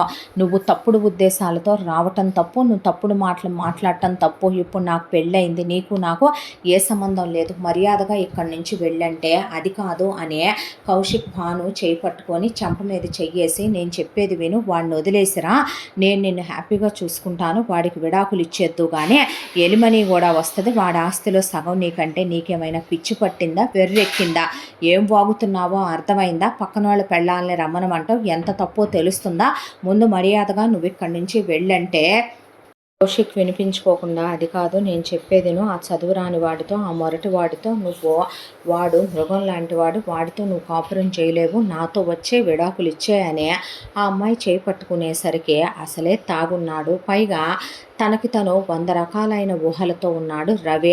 పిచ్చి పిచ్చిగా కౌశిక్ వాగి రావటం, దానికి తోడు బామ్మ చెప్పినట్లు ఆ అమ్మాయి లేదనే భావన, రకరకాల ఆలోచనలతో వచ్చి పెళ్ళాంచే కౌశిక్ పట్టుకున్నాడనే కోపంతో కౌశిక్ని పడేసి తుక్కు కింద కొట్టేసరికి కౌశిక్ చస్తాడేమో అనే దాంతో భాను వదులు, ఏంటది నువ్వు అనే లాగేసి కౌశిక్ని తోసేసి, ముందు నువ్వు ఇక్కడి నుంచి వెళ్ళని తోసేసేసరికి కౌశిక్ ఇక భయంతో పారిపోయాడు అక్కడి నుంచి. ఆ తర్వాత అదే నన్ను వాడు కొట్టుంటే నీకే నొప్పి ఉండేది కాదు కదే, ఇంకో 4 వేయమనమని చెప్పేదానివి కదే, నీది మాది ఒకటే కులం కదే, అసలు మన ఇళ్లలో మన కులాల్లో ఇలాంటివి ఉన్నాయా, నువ్వు వాడితో ప్రేమాయణాన్ని నడిపి నీకు వాడితో నిశ్చితార్థం కూడా అయిందనే విషయం నా దగ్గర ఎందుకు దాచావు, వాడిని ప్రేమిస్తున్నప్పుడు నన్నెందుకు పెళ్లి చేసుకున్నావు అంటే, మనసులో ఒకరిని పెట్టుకొని శరీరాన్ని ఒకటితో పంచుతూ డబ్బుల కోసం ఒకడు ప్రేమాయణం గడపటానికి ఒకడు, నీలాంటి ఆడవాళ్ళని ఏమంటారే, ఏ పేరుతో పిలవాలే, ఎంత ఇష్టంతో పెళ్లి చేసుకున్నాను, ఎంత మోజుపడ్డాను, రోజు నన్ను తోసేయటమే, రోజు వద్దంటమే, నేను నచ్చకేగా నన్ను దూరంగా పెట్టేది. మా నానమ్మ చెప్పినట్టు ఏ రోజు నువ్వు నన్ను మీదకు లాక్కోలేదు, ఏ రోజు నువ్వు నాతో క్లోజ్గా లేవు, ఏ రోజు నా మనసు అర్థం చేసుకుంది లేదు. ఎంతసేపు కూడా దూరం పెట్టడం, దూరంగా పెట్టడం, మందులు వేసుకుంటున్నానని చెప్పటం, నాటకాలు ఆడటం, పిల్లలు వద్దంటాం, యాషాలేయటం, ఇవన్నీ సంసారాలు చేసే పనులేనంటారా? నీకు సంసార లక్షణాలు ఉన్నాయంటారా? ఏం తక్కువైందని ఇక్కడ నీకు అన్నీ ఉన్నా నీకు నేను నచ్చలా. ఎందుకంటే వాడు అందంగా ఉన్నాడు, వాడు చదువుకున్నాడు, వాడికి ఇంగ్లీష్ వచ్చు, వాడికి కంప్యూటర్లు వచ్చు, నేను మొరటి వెదవని మోటోని, నేను నీకు చూడటానికి ఆన్లా, నేను నీకు నచ్చలా. కాబట్టే నువ్వు వాడితో లేచిపోవటానికి సిద్ధపడిపోయావు. నువ్వు కాబట్టి నీకు తాళంటే లెక్కలేదు, మొగుడంటే లెక్కలేదు, నీలాంటి ఆడవాళ్ళని ఏమనాలి అని ఆ అమ్మాయిని పటా 4 వేసి కిందకి తోసేసేపాటికి నేల దెబ్బ తగిలి ఆ అమ్మాయి తలకి బ్లడ్ రావటం స్టార్ట్ అయితే ఆ అమ్మాయిని ఇంకా చాలా మాటలని లోపలికి వెళ్ళి తాగిన మొత్తులో మంచం మీద పడిపోయాడు. ఎంత దాంట్లో సరోజిని పరిగెత్తుకుంటూ వచ్చి, లేమ్మా పసుపు పెట్టి కట్టు కడతానంటే, వద్దండి మీరు ఆగండి అని ఆ అమ్మాయి లేచి అలాగే ఒంటి మీద ఉన్న ఆ చీర బట్టలు తీసి పడేసి, ఇక్కడికి వచ్చే రోజు ఏ డ్రెస్ అయితే వేసుకొచ్చిందో అది వేసుకొని ఒంటి మీద ఉన్న నగలు కూడా తీసేసి, తాళి నల్లబూసలు కూడా తీసి అక్కడ పడేసి, ఆ అమ్మాయి పుట్టి బుద్ధెరిగిన దగ్గర నుంచి కన్నవాళ్లతో సుఖపడింది లేదా అంటే, మీకు విషయం తెలుసా, చిన్నప్పటి నుంచే వాళ్ళకి నేను నచ్చను, వద్దనుకుంటే పుట్టిన కూతుర్నే, నేనంటే ఇష్టం లేదు, 5 ఏళ్ల పిల్లప్పుడే వాళ్ళు నన్ను తీసుకెళ్ళి పడిపంచల్లో వదిలేశారు. ఆ తర్వాత అలా బ్రతుకుతూ పెరిగి పెద్దయ్యాను. పెళ్లి చేసుకున్న తర్వాత తనే జీవితం అవుతాడనుకుంటే కట్టుకున్నవాడే అనుమానిస్తే, ఎంతకాలం చదువు లేదులే మూర్ఖుడు, మార్చుకోవచ్చు, మంచిగా తెలివితేటలు నేర్పొచ్చు అనుకున్నాను. అనుమానపు జబ్బున్నోడుతూ నేను కాపురం చెయ్యలేను, నా చదువు నాకు అన్నం పెట్టగలదు అని ఆ అమ్మాయి వెళ్ళబోతుంటే ఆవిడ వెనకే పరిగెత్తితే, మీరు వస్తే నేనే పెట్రోలో పోసుకొని తగలబెట్టుకొని చస్తానని ఏడ్చుకుంటూ పొలాల్లో పడి, ఆ ఊరికి బస్ స్టాండ్ ఉండదు, రైల్వే స్టేషన్ ఉంటుంది, ఆ ఊళ్ళో రైళ్ళు వచ్చేవి 2, అది ఓ టయానికి రావు, 3 గంటల ఆలస్యంగా 5 గంటల ఆలస్యంగా వస్తే ఆ ఊళ్ళో నుంచి వేరే ఊరు వెళ్ళే వాళ్ళు చాలా తక్కువ మంది ఉంటారు, వచ్చేవాళ్ళు తక్కువ మందే ఉంటారు. దాంతో స్టేషన్ మాస్టర్ కూడా ఉండడు. ఆ రైలు రావటానికి ముందు కాసేపు ఉండి ఓ టికెట్ ఇచ్చేసి వెళ్ళిపోయి, ఆ రైలు వచ్చినప్పుడు ఇక అదృష్టం అని ఆయన అలా కూర్చొని ఉండేసరికి వెళ్ళి, ట్రైన్ ఏమైనా రావాలా అని అడిగితే, ఈ ట్రైన్ రావాలమ్మా, ఎప్పుడు వస్తుంది, ఇంకొక 7 గంటల నుంచి 8 గంటల వరకు పట్టొచ్చు, అది అదృష్టం బాగుండొస్తే, లేదంటే ఇంకో 11-12 గంటలు పట్టొచ్చు అన్నాక ఓ టికెట్ ఇవ్వండి అని తీసుకున్న తర్వాత ఆయనకి ఈ రోజుకి ఎవడో రాళ్ళెమ్మని ఆ టికెట్ ఇచ్చేసి స్టేషన్కి తాళాలు వేసుకొని, ఆయన తర్వాత ఆయన ఇల్లు ఆ స్టేషన్కి దగ్గరలోనే కొంచెం పొలాలకు అవతల వైపుగా ఉంటుంది, ఇంటికి వెళ్ళిపోయాడు ఆయన. అలా ఏడుస్తూ 2 కాళ్ళ మధ్య తలకాయ పెట్టుకొని స్టేషన్లో ఎవ్వరూ లేరు. చిన్నప్పటి నుంచి జరిగినవన్నీ గుర్తొచ్చి వెక్కిళ్ళు పెట్టి ఏడుస్తూ కూర్చుంది భాను. ఈలోగా రవికి తాగిన సారా మొత్తంతా దిగటానికి 4-5 గంటలు టైం పట్టింది. ఆ తర్వాత లేచాడు. లేచిన తర్వాత బాను అనే ఆ అమ్మాయిని కొట్టినవన్నీ గుర్తొచ్చి ఆ అమ్మాయిని పిలిచి, ఇప్పుడైనా క్షమాపణ చెప్పుద్దేమో అని పిలిచాడు. పిలిచేసరికి ఎదురుగా సరోజిని వచ్చి కూర్చుంది.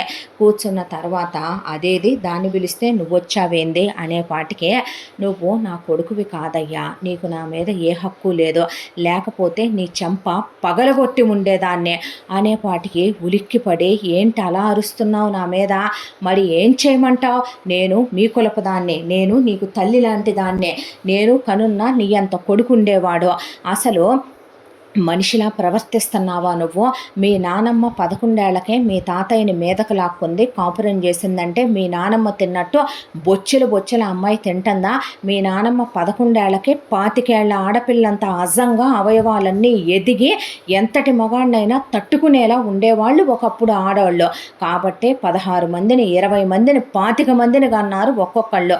ఈరోజు ఆడపిల్లలు అలా ఉంటున్నారా, పెట్ట మెతుకులు తింటున్నారు, సన్నగా ఉంటున్నారు, వచ్చే ప్రాణాలు పోయే పోయే ప్రాణాలు అన్నట్టు ఉంటున్నాయి. నువ్వెలా ఉన్నావో, నీ హైటు, వెయిటు, నీ పర్సనాలిటీ, నేను కూడా 7వ తరగతి దాకా చదువుకున్నాను. నీకు మరి నేను నా మొగుడు చచ్చాక ఇంట్లో ఉంటున్నానే, ఒక ఎదవ నన్ను 12 ఏళ్లకు పెళ్లి చేసుకొని నానా నరకాలు పెట్టి శారీరకంగా మానసికంగా హింసలు పెట్టి వాడెప్పుడు పోతాడా అని ఎదురు చూసి పోయాక గుళ్ళో పని చేసుకుంటుంటే తెచ్చి మీ నాయనమ్మ ఇంట్లో పెట్టింది కదా, మరి నన్ను చూసి ఎప్పుడు ఏం తెలుసుకున్నావు నువ్వు? మీ నాయనమ్మ మాటే వినాలని నేనేది చెప్పబోయినా నువ్వు ఏ రోజు విన్నది లేదో. మీ నాయనమ్మ ఏమన్నా చదువుకుందా? చదువురాని మృగం, పశువు. కాబట్టే మీ తాతయ్య నేర్పించిన మంచి చెడు మీ నాయనమ్మకు దేనికి ఉపయోగపడ్డాయి అంటే డబ్బులు వడ్డీలకు తిప్పటానికి, నీకు మూటలు కట్టడానికి, నోరేసుకొని జనం మీద పట్టడానికి.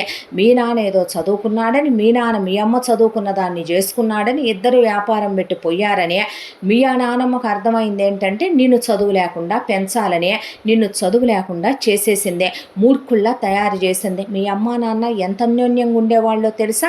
మీ నాన్న మీ అమ్మ కాళ్ళు కూడా ఒళ్ళో పెట్టుకొని మీ అమ్మని ఎత్తుకొని తెచ్చుకునేవాడు. అలాంటిదే ఆడపిల్లలు ఎంత సున్నితంగా ఉంటారో, ఎంత సుకుమారంగా ఉంటారో, వాళ్ళ లోపల భాగాలు ఎలా ఉంటాయి? బట్టలు లేకుండానేగా భార్యతో కలుస్తావో. ఒక స్త్రీ శరీరం, మగాడి శరీరం ఎలా ఉంటాయి నీకు తేడా తెలియలా? మగాడు పుట్టుకతోనే కరుకుగా ఉంటాడు, ఆడది పుట్టుకతోనే సౌమ్యంగా ఉంటుంది. మీ నాయనమ్మ లాంటి మృగాల గురించి నేను చెప్పట్లేదు, నేను మీ అమ్మలా నాలా నీ భార్యలా ఉండేవాళ్ళ గురించి చెప్తున్నాను. అలాంటి ఆడవాళ్ళనే దగ్గరికి తీసుకోవాలి, ముద్దు పెట్టుకోవాలి, వాళ్ళకంటూ నీ మీద కోరిక కలిగేలా చేసుకోవాలి. ప్రేమ అనేది ఒకటి ఉంటుంది తెలుసా? మీ నాయనమ్మకి నీకు అసలు తెలియదు కదా.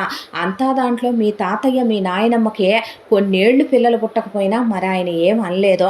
ఆయన మీ నానమ్మనే ఎంత ప్రేమగా దగ్గరికి తీసుకుని ముద్దు ముచ్చట్లాడితే సరసాల్లో మునిగిపోయేది మీ నాయనమ్మ. మీ అమ్మా నాన్న ఎంతో బాగుండేవాళ్ళు. నేను ఏ ఊర్లో పుట్టి పెరిగిన పిల్లనే కదా, కానీ మరి నీకు ఆ ప్రేమ అనేది తెలియలేదే. పశువుల మధ్య, పక్షుల మధ్య, మృగాల మధ్య కూడా ప్రేమ అనేది ఒకటి ఉంటుంది. ఆ అమ్మాయి చదువుకుందే, పుట్టిన దగ్గర నుంచి కష్టాల్లో పుట్టి పెరిగిందే. ఆ అమ్మాయి అమ్మా నాన్నలు తేడాగా ఉన్నారు. ఆ అమ్మాయికి అంతకుముందు వాడితో ఎంగేజ్మెంట్ ఇష్టపడి అవ్వలేదు. ఆ విషయం మీ నాయనమ్మకి తెలిసే మీ నాయనమ్మ నీకు చెప్పలా. వాడితో ఎంగేజ్మెంట్ బ్రేక్ చేయించి నీకు పెళ్లి చేసిందే మీ నాయనమ్మ. నువ్వు అనాల్సింది మీ నాయనమ్మని, నీ భార్యను కాదు. ఆ అమ్మాయిని పెళ్లి రోజు కూడా కొట్టి నీకు ఇచ్చి బలవంతంగా పెళ్లి చేశారు. వాడొచ్చాడు, ఆ అమ్మాయి ఏం మాట్లాడిందో తెలుసా నీకు? కాలేజీలో నేను నిన్ను ఇష్టపడలేదని, వాడే ఆ అమ్మాయి కాళ్ళ చుట్టూ కుక్కల్లే తిరిగాడని, వాళ్ళ అమ్మా నాన్నలు కట్నం లేకుండా చేసుకుంటానన్నాడని, బలవంతంగా నిశ్చితార్థం చేశారని, మళ్ళీ ఇక్కడికి చెప్పకుండా చుట్టాల అబ్బాయి పెళ్ళికని తీసుకొచ్చి నీకిచ్చి పెళ్లి చేసిన నా మొగుడు అందగాడు, నా మొగుడికి డబ్బు ఉంది, నా మొగుడితో నేను ప్రేమగా ఉంటున్నాను, నా మొగుడికి చదువు లేదు కానీ సంస్కారం ఉంది, నా మొగుడు గొప్పోడు, నన్ను బాగా చూసుకుంటున్నాడు, మేము ఇష్టంగానే కాపురం చేసుకుంటున్నాం, మా అమ్మ నాన్న చెప్పిన చెప్పుడు మాటలు తప్పుడు మాటలు విని నువ్వు ఇలా రావటం తప్పు, పక్కనోడి పెళ్ళాం మీద నువ్వు ఆశపడటం తప్పు, మర్యాదగా వెళ్ళిక్కడి నుంచి అని అమ్మాయి చెప్పింది. అది విన్నావా? అసలు ఆలకించటం ఉందా? వాడెవడో వచ్చి విన్నానులే నేను, పొలం దగ్గరకు వచ్చి వాడు కుక్కల్లే వాగాడో, వాడిని నువ్వు తంతావో, తన్ని నువ్వు జైలుకి వెళ్ళి కూర్చుంటావు. ఎవరు బతుకు నాశనం అయిపోద్దే? ఆ అమ్మాయి నీ మీద ప్రేమ ఉందనే నిన్నెనకేసుకొచ్చిందా? నువ్వు వాడిని కొట్టి జైలుకి వెళ్తే నీ బతుకు నాశనం అయిపోద్దని నిన్ను వెనక్కి లాగిందా? వాడి మీద ప్రేమతో లాగిందా? అసలు ఆలోచించడం అనేది ఒకటి ఉందా? ఆ అమ్మాయితో కూర్చోవటం, మాట్లాడటం, ప్రేమగా దగ్గరికి తీసుకోవటం, మంచి చెడు అడగటం, కష్టం సుఖం మాట్లాడటం ఏవీ ఉండవు. ఆడదాంతో మీద పడిపోయి మృగంలాగా నీకు నచ్చినట్టు ఇల్లంతా ఎగిరిపోయేటట్టు, మంచాలు ఊగిపోయేటట్టు, బండలు పగిలిపోయేటట్టు, ఆ అమ్మాయి కేకలు పెడితే ఇల్లంతా రీసౌండ్లు వచ్చేటట్టు కాపురాలు చేయటమేనా? ఆ అమ్మాయికి ఒక మనసు ఉంటుంది, ఆ అమ్మాయికి ఒక శుతిమెత్తని శరీరం ఉంటుంది. నిజంగానే ఆ అమ్మాయికి బాగాలేదు. హాస్పిటల్కి వెళ్ళి నువ్వు ఆ అమ్మాయితో చేసిన దానికి నీరసించిపోయిందే, వీక్ అయిపోయిందే. ఆ అమ్మాయికి నిజంగానే బాధ కలిగింది, నొప్పి వస్తుంది ఆడవాళ్ళకి అలా చేస్తే. ఆ అమ్మాయిని కొరుకుతావు, గిల్లుతావు, గిచ్చుతావు, నీ ఇష్టం వచ్చినట్టు చేస్తావు. డాక్టర్ గారు మందులు ఇచ్చింది ఈగో, ఈ మందులన్నీ ఆ అమ్మాయి వాడుతుంది. నేను చదువుకున్నానుగా, ఆడాళ్ళు మందులు వాడతారు, మరి చెప్పుకోరాని చోట బాధలు వస్తే ఎందుకు వాడరో? మీ నాయనమ్మ వాడలేదంటే మీ నాయనమ్మ మృగం. మరి అందరూ అలాగే ఉంటారా? మీ నాయనమ్మ ఇంట్లో కందని అందరూ ఇంట్లో కనగలరా? ఈ రోజుల్లో జనాలు అలాగే ఉన్నారా? ఏం అర్థం చేసుకున్నావు నువ్వు? ఏం తెలుసుకున్నావు నువ్వు? భార్యను ప్రేమించి తినిపించాలి. ఎప్పుడైనా ప్రేమగా తినిపించావా? పశువుకు పెట్టినట్టు, అమ్మాయికి గడ్డేసినట్టు, పశువుకి ఏదో కుడితి పెట్టినట్టు పెడతావు. ఏదన్నా పెడితే ఆ అమ్మాయిని దగ్గరికి తీసుకోవటం, కూర్చోబెట్టుకోవటం, ప్రేమగా మాట్లాడటం, ఇక ఒక సినిమాకి తీసుకెళ్ళటం, బయటికి తీసుకెళ్ళటం ఏమీ ఉండదు. అసలు నువ్వేంటి, నీ వయసుకు మించి ఆకారం ఏంటి, ఆ గడ్డాలేంటి, ఆ తలకట్టేంది, ఆ ఒళ్ళంతా ఆ నగలేంది, ఆ రౌడీ బన్నీలేంది, వాటి మీద ఆ పంచిలేంది, ఆ లాల్చి పైజమాలేంటి, ఆ పిల్లకి మీ నాయనమ్మ పట్టు చీరలు కొన్నప్పుడే అన్నా లేడు వద్దు అని. భార్యాభర్తలంటే ఒకళ్ళనొకళ్ళు కూర్చొని మాట్లాడుకొని అర్థం చేసుకొని ఒకళ్ళ ఇష్టాలు ఒకళ్ళు తెలుసుకొని ఇష్టంగా కలిస్తే దాన్ని కాపురం అంటారు. నువ్వు చేసేదాన్ని ఏమంటారు? వ్యభిచారమా, సంసారమా అని అడిగేపాటికి తను ఎక్కడికి వెళ్ళింది అనేపాటికి ఏమో నీ ఇష్టం వచ్చినట్టు నువ్వు అలా కొడతావా? నిన్నెవరైనా కొడితే నీకెంత బాధ కలుగుద్ది? అలాంటిదే ఆ అమ్మాయి ఎంతుంది, నువ్వెంతున్నావో, ఆ అమ్మాయిని పట్టుకొని అమానుషంగా కొట్టావో, ఆ అమ్మాయి ఆ దెబ్బలు తట్టుకోగలదా? కింద పడిపోయింది, తలకి దెబ్బ తగిలింది, రక్తం వచ్చింది, పట్టించుకున్నావా? ఆ అమ్మాయిని అలా వదిలేసావో, పడలేకపోయిందే పిచ్చిది. దాంతోనే తాళి కూడా తీసేసి ఇదిగో ఇక్కడే పడేసే, తను వచ్చిన రోజు వేసుకున్న బట్టలు తప్ప పూచిక పుల్ల తీసుకెళ్లకుండా వెళ్తుంటే నేను వెనకాలే వెళ్ళి ఆపుదామంటే వస్తే చచ్చిపోతానని చెప్పి ఏడ్చుకుంటూ వెళ్ళింది. ఆ అమ్మాయికి ఏమైనా అయితే ఆ అమ్మాయి మళ్ళీ తిరిగి రాకపోతే ఎంతకాలం ఊరంతా అనాథన్నారని మీ నానమ్మ నువ్వు కొట్టి తిట్టి ఊరి జనం మీదకి వెళ్ళారు. ఈరోజు నేనంటున్నా, మీ నానమ్మ పోయినప్పుడు, మీ అమ్మ నాన్నలు పోయినప్పుడు ఏ మగాడు కూడా తల్లి సస్తే సస్తాడా, తండ్రి సస్తే సస్తాడా, చివరికి పిల్లలు పోయినా కూడా మనం పోము. కానీ ఒక మగాడికి భార్య అనేది లేకపోతే వాడి బతుకు కుక్క కన్నా హీనమైపోద్ది. వాడిని ప్రేమించే డాడ్స్ ప్రిన్సెస్ అనే ఏ కూతురు వాడిని చూడదు, ఏ కొడుకు my dad is my hero అనేవాడు వాడిని చూసుకోడు, ఏ చెల్లెళ్ళు, ఏ అక్కలు, ఏ అమ్మ నాన్న ఎవ్వరూ వాడిని పట్టించుకోరు. అర్థమైందా? భార్య అంటే ఒక మగాళ్ళలో సగం దేవుళ్ళే భార్యల్ని వాళ్ళ గుండెల్లో పెట్టుకున్నారు, నాలుక మీద పెట్టుకున్నారు, అర్ధ శరీరాన్ని ఇచ్చారు. మనుషులుగా పుట్టిన మగ మృగాలు అది అర్థం చేసుకోరు. ఆడదానికి కష్టం ఉంటుంది, సుఖం ఉంటుంది. నీ దృష్టిలో మీ నానమ్మ చెప్పింది నెలకు 5 రోజులు బయట ఉన్నప్పుడు ఆడదాని మీద చెయ్యకూడదు. అప్పుడు కాకుండా కూడా ఆడదానికి బాధగా ఉంటుంది, ఆడదానికి ఇబ్బందిగా ఉంటుంది. అర్థం చేసుకోవాలి, మనుషుల్లా ప్రవర్తించాలి. శరీరాలు కలవటం కాదు కాపురం అంటే, మనసులు కలవాలి. మనుషులు ఒకళ్ళనొకళ్ళు అర్థం చేసుకోవాలి. ఇక నుంచైనా తెలుసుకుంటే నీ జీవితం బాగుపడుద్ది. లేదంటే నిన్న దేవుడు కూడా కాపాడలేడనేసరికి లేచి నుంచొని ముందు బావి దగ్గరికి వెళ్ళి గబా ఒక 4 గంగాళాల నీళ్లు పోసేసుకున్నాడు. ఆ తర్వాత వచ్చి బట్టలు కట్టుకొని పరిగెత్తుకుంటూ రోడ్డును పడ్డాడు. ఊరంతా వెతికేసరికి పొలిమేరల దాకా వెళ్ళిన ఆ అమ్మాయి ఆచూకీ ఎక్కడా లేదు. దాంతో తిరిగి వస్తూ ఉండగా స్టేషన్ మాస్టారు, ఏంటబ్బాయ్ మీ ఆవిడికి దెబ్బలు తగిలిని పిచ్చిదానిలాగా వచ్చి టికెట్ తీసుకుంది, ట్రైన్కి ఇచ్చాను, ఒక్కతే వెళ్తుంది, నువ్వు వెళ్ళట్లేదేంటంటే, ఇచ్చావా నువ్వు టికెట్టు అంటే, ఇచ్చానుగా, నువ్వొకడివే అనేపాటికి, అదేందబ్బాయి డబ్బులు ఇస్తే టికెట్ ఇవ్వమా, ఏ ట్రైన్కి ఇచ్చావో అనేపాటికి, ఈ ట్రైన్కి ఎప్పుడు వచ్చుద్ది, కరెక్ట్ టయానికి ఎప్పుడు వచ్చి చచ్చినాయి అని, ఇంకో గంట 2 గంటలు పట్టుద్ది అన్న తర్వాత పరిగెత్తుకుంటూ 10 నిమిషాల్లో రైల్వే స్టేషన్కి చేరుకునేసరికి ఎప్పుడూ రాంది ఆ రోజున ట్రైన్ కరెక్ట్ టైంకే వచ్చి ఆ అమ్మాయి ఎక్కబోతూ ఉండగా పరిగెత్తుకుంటూ వెళ్ళి ఆ అమ్మాయి నడుము పట్టుకొని ఆ అమ్మాయిని ఒక్క లాగు లాగాడు. ట్రైన్ 5 నిమిషాలు ఆగుద్ది, వెళ్ళిపోయాక నన్ను వదిలేని అమ్మాయి అంటే, నన్ను వదిలేసి వెళ్ళిపోతావా, నువ్వు నన్ను కొట్టావు కదే, నేను నిన్నేమైనా అన్నానా, కావాలంటే నేను నిన్ను కొట్టాను అనుకుంటే నన్ను కొట్టవే, అంతేకాని నువ్వు వదిలి వెళ్ళిపోతే నేనుంటానా, నేను నిన్ను వదిలేసానా, నువ్వు కొడితే ఏందే నువ్వు ఇలా చేస్తావో, నేను కావాలనే కొట్టలేదులే, కానీ పద ఇంటికి వెళ్దాం అనేపాటికి నా చెయ్యి వదలవా నువ్వు, నాకు అసహ్యం వేస్తుంది, బతకాలని లేదు, ఎందులో అయినా దూకి చావనా పోనీ నేను అనేపాటికి, ఏం పిచ్చి మాటలే అయ్యి, ఎర్రి పట్టిందా పిచ్చి పట్టిందా అనేపాటికి, ఎందుకు నాకెవరున్నారని, నాకు నువ్వు కూడా లేవని అర్థమైపోయింది కదా, అందుకేగా నువ్వు నన్ను అనుమానించావో, ఒకవేళ వాడితో లేచిపోతున్నానేమోనని చూడటానికి వచ్చావా, లేచిపోతే గనక ఇది తిరుగుబోద్దనే నేనన్నమాట కరెక్టే, నేను కొట్టింది కరెక్టేనని నీ ఆత్మనే నువ్వు సాటిస్ఫై చేసుకోవటానికి వచ్చావా అంటే, నేను అలా అనలేదు, అబద్ధాలు ఆడకో, చచ్చిపోయిన మీ నానమ్మ మీద ఒట్టేసి చెప్పు నువ్వు నన్ను అనుమానించలేదని, అది కాదే అనేసరికి ఆ అమ్మాయి మోకాళ్ళ మీద కూర్చొని వెక్కిళ్ళు పెట్టి ఏడుస్తూ, నా గురించి అసలు నీకేం తెలుసు, నా పూర్తి పేరు పేరైనా నీకు తెలుసా? అసలు నా జీవితం ఏంటనేదే ఒక్కరోజైనా నాతో మాట్లాడావా? నా కష్టం సుఖం అర్థం చేసుకున్నావా? నాకు బాధ దుఃఖం ఉంటాయని తెలుసుకున్నావా? నువ్వు తప్ప నాకెవరున్నారు? నన్నెవరు అర్థం చేసుకుంటారో? చిన్నప్పటి నుంచి మా అమ్మ నాన్నలకి నేను నచ్చను.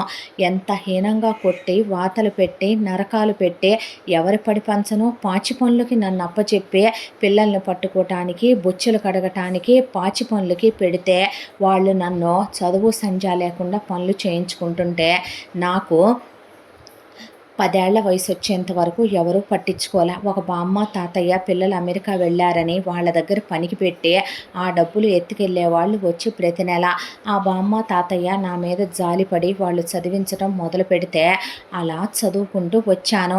వచ్చిన తర్వాత వాళ్ళు చనిపోయారు. ఆ తర్వాత ఇంటికి వచ్చిన నాతో పాచి పనులు చేయిస్తూ కొట్టి తిట్టి నన్ను నరకాలు పెట్టి నాకు ఉద్యోగం వస్తే ఆ జీతాలు తీసుకుని ట్యూషన్లు చెప్పించి టైలరింగులు చేయించి డబ్బులన్నీ తీసుకొని తినేసి మొత్తం కొడుకులకి దోచిపెడుతూ అప్పులు చేస్తూ నన్ను వాళ్ళు పెట్టిన చిత్రహింసలు ఎన్నో తెలుసా?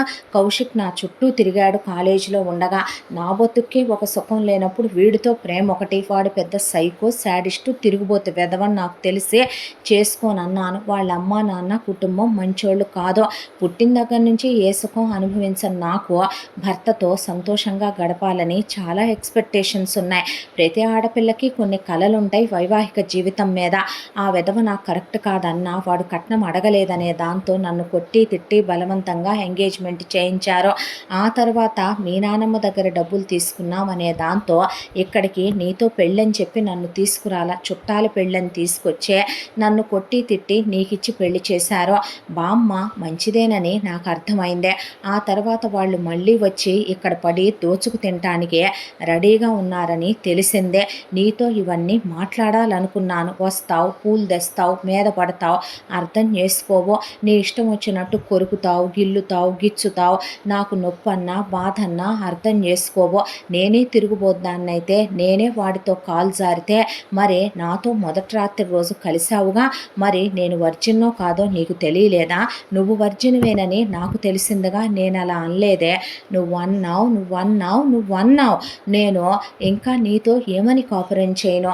నువ్వు నన్ను అడిగున్నా సమాధానం చెప్పుండేదాన్నే. అసలు నీకు ప్రేమ అంటే ఏంటో తెలుసా? భార్యాభర్తల బంధం అంటే ఏంటో తెలుసా?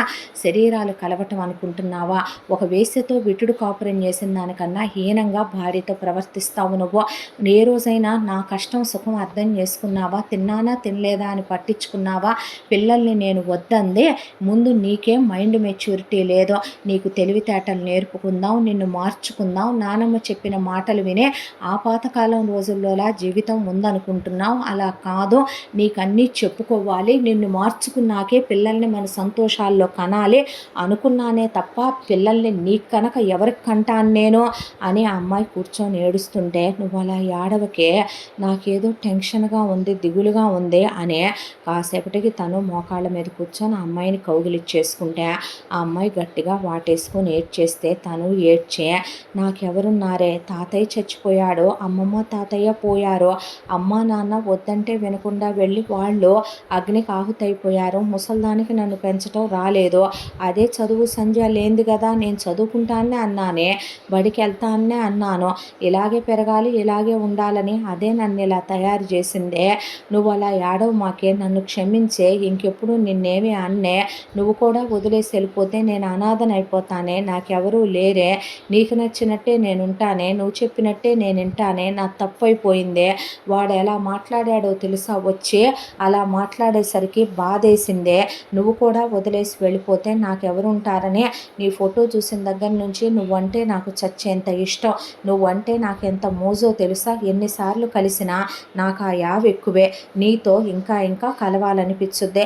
ఎలా ఉండాలో నాకు తెలియదే, నేనే ఆడదాని దగ్గరికి పోలా నీకు ముందో, నువ్వు నన్ను కాదన్నా వెళ్ళిపోయినా నేను ఇంకో దాన్ని పెళ్లి చేసుకునే, ఏ తాగుడుకో అలవాటయ్యి ఇంకొక ఆడదాని ఒంటి మీద చెయ్యి అయినే, నువ్వు అలా ఏడవ బాకవే, ఇంకెప్పుడు నిన్నేమీ అననే అనే పాటికి ఆ అమ్మాయి వాటేసుకొని ఏడ్చింది. ఆ అమ్మాయికే జాలి అనిపించింది.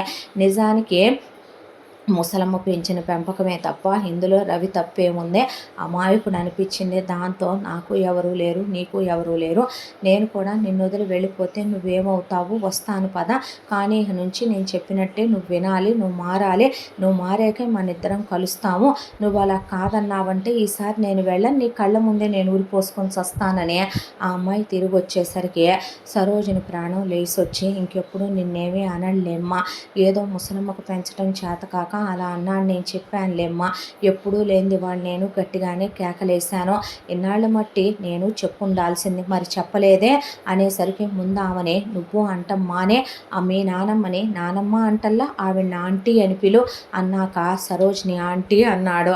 ఆవిడ ప్రాణం లేసొచ్చిందే. ఆ తర్వాత నుంచే ఆ అమ్మాయి ముందు డైరెక్ట్గా డాక్టర్ గారి దగ్గరికి తీసుకెళ్ళి వైఫ్ అండ్ హస్బెండ్ ఎలా ఉండాలో చెప్పమంది రవికి. డాక్టర్ గారి హస్బెండ్ కూడా డాక్టరే. ఆయన తీసుకెళ్ళి వైఫ్ అండ్ హస్బెండ్ రిలేషన్షిప్ అంటే ఎలా ఉంటుంది, అసలు సెక్స్ అంటే ఏంటి, ఇంటిమేషన్ అంటే ఏంటి, ఆడవాళ్ళ శరీర భాగాలు ఎలా ఉంటాయి, ఎలా క్లోజ్ అవ్వాలో ఆయన చెప్పి సెషన్స్ తీసుకున్నాడు, బుక్స్ ఇచ్చాడు. వాటిల్లో బొమ్మలు చూస్తా కూర్చుంటే భాను కూర్చోబెట్టి తెలుగు చదవటం రాయటం నేర్పించింది. ఆ పుస్తకాలన్నీ చదివాడు. కామసూత్రాల దగ్గర నుంచి అన్ని పుస్తకాలు ఇచ్చి చదివిచ్చారు. ఆ తర్వాత అమ్మాయి నువ్వు ఇలా ఉండొద్దని సెలూన్కి తీసుకెళ్ళి నీట్గా షేవ్ చేయించి ఫార్మల్ హెయిర్ కట్ చేయించి జీన్స్లు టీషర్ట్లు ఫార్మల్ బట్టలు అన్నీ కొని తెచ్చింది. ఇల్లంతా రెనోవేట్ చేయించింది. ఆ తర్వాత ఇంట్లో జిమ్ రూము, షవర్లు అన్నీ పెట్టించి బాత్ టబ్బులు ఆ తర్వాత అన్నీ వాడటం నేర్పించింది. తినేటప్పుడు చిన్న చిన్న ముద్దలు తినిపించమని, గేదెలకు పెట్టినట్టు పెట్టకూడదు అందని చిన్న ముద్దలు పెడుతూ ఆ అమ్మాయితో మాట్లాడుతూ పొలానికి వెళ్ళి కూలీలను కొట్టొద్దని, మాటలతోనే పని చేయించు, మరీ వినకపోతేనే గట్టిగా చెప్పు, మనుషుల మీద పడి అమాంతం కొట్టకూడదనే సంస్కారం నేర్పించింది. చదువు నేర్పించింది. తనకు బండి తోలటం వచ్చు, కారు నడపటం నేర్పించింది. ఆ తర్వాత ఇంట్లో వస్తువులు వాడటం నేర్పించింది. సరోజినికి కూడా వంటగది రెనోవేట్ చేయించి అన్ని మిషనరీలు కొని అవి సరోజినికి నేర్పించిందే. ఆ తర్వాత పద్ధతిగా ఉంటూ నేర్పించాక నన్ను దూరం పెట్టబాకే, ఉండలేను నీకు దూరంగా, వెంటనే పిల్లలు వద్దులే, నీకు నచ్చినంత మందినే కను, ముసల్దాన్ని కన్నన్న వద్దులే, అదేగా నన్ను ఇలా తయారు చేసింది అన్నాక నవ్వి ఆ అమ్మాయి దగ్గరికి తీసుకుని క్లోజ్ అయ్యారు. ఇదివరకు ఇట్లా కాదు, ఆ అమ్మాయితో ఇష్టంగా ప్రేమగా సెన్సిటివ్గా క్లోజ్ అవుతున్నాడు తప్ప ఆ అమ్మాయిని అస్సలు హార్ష్గా బిహేవ్ చేసి బాధ పెట్టట్లేదు. బెడ్రూమ్లో ఫ్రిడ్జ్, అందులో ఫ్రూట్స్ అన్నీ పెట్టుకొని మధ్యలో కూడా నీరసం రాకుండా తినిపిస్తూ ఆ అమ్మాయికి క్లోజ్ అవుతున్నాడు. జిమ్ చేస్తున్నాడు, చక్కగా బాత్రూముల్లో స్నానాలు చేస్తున్నాడు, మంచిగా మారాడు. ఆ అమ్మాయితో ప్రేమగా ఉంటున్నాడు. సినిమాలకి షికార్లకి వెళ్ళొస్తున్నారు, షాపింగ్లకి వెళ్ళొస్తున్నారు. సరోజిని మనసు ఆనందంతో నిండిపోయింది. ఈలోగా ఊడిపడ్డారు సుభాషిణి జంబులింగం. ఊడిపడి కింద నుంచి పైకి ఆ అబ్బాయిని చూసి సరోజిని అలా చూస్తా నుంచుంటే లోపలికి వెళ్ళి పద పద బీరువాది ఎయ్యి, ఎంత క్యాష్ ఉంది ఇంట్లో, నగలు ఎన్ని ఉన్నాయి, ఈ సంచిలో సర్దే మేము వెళ్ళిపోతాం అవి తీసుకోనంటే, పూచిక పుల్ల కూడా ఇవ్వనంటే ఎందుకు ఇవ్వమని చెయ్యెత్తేసరికి చెయ్యి నరికి చేతిలో పెడతా, ముక్కలు ముక్కలుగా నరికి పోగులు పెడతా, నా సొమ్ము నేను నీకెందుకు ఇవ్వాలి, ముందు బయటికి నడు, చిన్నప్పటి నుంచి నా మీద పడి తిన్నవి చాలదనే ఇంకా వెధవేషాలు వేసావంటే చెప్పుతో కొడతాననేసరికి అక్కడి నుంచి బయటికి వెళ్ళి ఆ అమ్మాయి నానా శాపనార్థాలు పెట్టి ముందు పొలానికి వెళ్దాం పదవయ్య, వాడు పొలంలో ఉన్నాడని పొలం దగ్గరికి వెళ్ళి రవితో అయ్యో అని పెద్దగా ఏడిస్తే ఏంది ఇటొచ్చారు అన్నాడు. అనేసరికి కడుపు చించుకుంటే కాళ్ళ మీద పడుద్దనయ్యా, ఇది కాలేజీలో చాలామందితో ప్రేమాయణాలు నడిపి కాల్ జారి మన కులం పరువు ఇంటి పేరు అన్నీ మంట కలిపేసింది, ఇలాంటి దాన్ని తెలియక నీకు ఇచ్చి చేశామయ్యా, మాకు తెలిసిన ఇంకో పిల్లంది ఇచ్చి చేస్తాం, దీనికి విడాకులు ఇచ్చేసి గెంటేసే, ఇలాంటి కులతతో పతితతో వేశ్యతో కాపురం చేయొద్దు, నీ చేత్తో ఒక 50 లక్షలు ఇదిల్సయ్యా, వెళ్ళి మంచి పిల్లని తెచ్చి బంగారు బొమ్మలాగున్న దాన్ని నికాల్సైన పతివ్రతని ఇచ్చి చేస్తామనేసరికి ఆ అబ్బాయి మాడిందే పెళ్ళాం కోసం, వాళ్ళు ఒరిజినాలిటీ నిద్రపోతూ లోపల అలాగే ఉంది కదా, కొబ్బరి మట్ట పీకటం అది పెట్టి ఒళ్ళంతా చీరుకుపోయేలాగా ఊరంతా పడిగెత్తిచ్చి కొట్టుకుంటూ తీసుకొచ్చి అమ్మాయి కాళ్ళ మీద పడేశాడు. పిలిపించాడు. ఏమైంది రవి అనేసరికి, నీ మీద నాకే చాడీలు చెప్తున్నారే, నీ మీద నాకే నానా మాటలు చెప్తున్నారు. వీళ్ళని కొట్టడం అయితే అమానుషం, అరాచకం కాదులే, ఇది నీ మీద ప్రేమతోనే అర్థమవుతుందిగా నీకు కూడా అన్నాక, సరోజిని ఆంటీ అంటే చెప్పయ్యా అనేసరికి, మనకు ఆవులు గేదెలు ఎన్నుంటాయి, ఎందుకు లేవయ్యా, 100 ఆవులు ఉన్నాయి, 100 గేదెలు ఉన్నాయి, మేకల మందే ఉంది, గొర్రెల మందే ఉంది, కోళ్ళు అయితే ఓ 2-3 వేలు ఉన్నాయి. వీడిని నేను పొలంలో తీసుకెళ్ళి తొక్కుతా కానీ దీన్ని నువ్వు వాటి దగ్గర దొక్కే అని చెప్పి నీ తమ్ముళ్ళని నేను పిలిపిస్తానని పిలిపించాడు. రవి భాను వాళ్ళ తమ్ముళ్ళని తాట ఒలిసేస్తాను, పద్ధతిగా ఉండి చదువుకోండి, హాస్టల్ ఫీజు కాలేజ్ ఫీజు కట్టే మళ్ళీ ఇటు తిరిగి కూడా చూడకూడదురా, ఉద్యోగాలు చేసుకొని మీకు నచ్చిన వాళ్ళని పెళ్లి చేసుకోండి వెళ్ళిపోండి అంటే, ఆ తర్వాత వాళ్ళు చదువుకొని అమ్మా నాన్నల కోసం కూడా రాకుండా ఉద్యోగాలు చేసుకుంటా నచ్చిన అమ్మాయిల్ని పెళ్లి చేసుకొని ఆన్ సైట్లు వచ్చినాయి అని అసలు అబ్రాడే వెళ్ళిపోయారు. తర్వాత వీళ్ళిద్దరి అన్యోన్యతకి ముందు పాప తర్వాత బాబు పుడితే, పాపకి ముసల్దాని పేరు వద్దులే అంటే, చచ్చ అది నిజంగా గడుసుదే, బామ్మ పేరే పెడదాములే అనే అనసూయ అని పెట్టింది పేరు. పెట్టిన తర్వాత ఇది మోడ్రన్ అనసూయ వద్దులే, దీన్ని చదివిద్దాం అన్నాక భర్తకు కూడా సంస్కారంతో పాటు చదువు కూడా ఉండాలని దగ్గర కూర్చోబెట్టి ఫోన్ వాడటం, ల్యాప్టాప్ వాడటం, ఇంగ్లీషు, అందరితో మాట్లాడటం, ఇంకా వ్యాపారం పెంచుకున్నారు, డైరీ ఫామ్లు పెట్టుకున్నారు. ఒకవైపున వాళ్ళు ఇంకా వృద్ధిలోకి వచ్చేలా ఆ అమ్మాయి భర్తను మార్చుకుంది.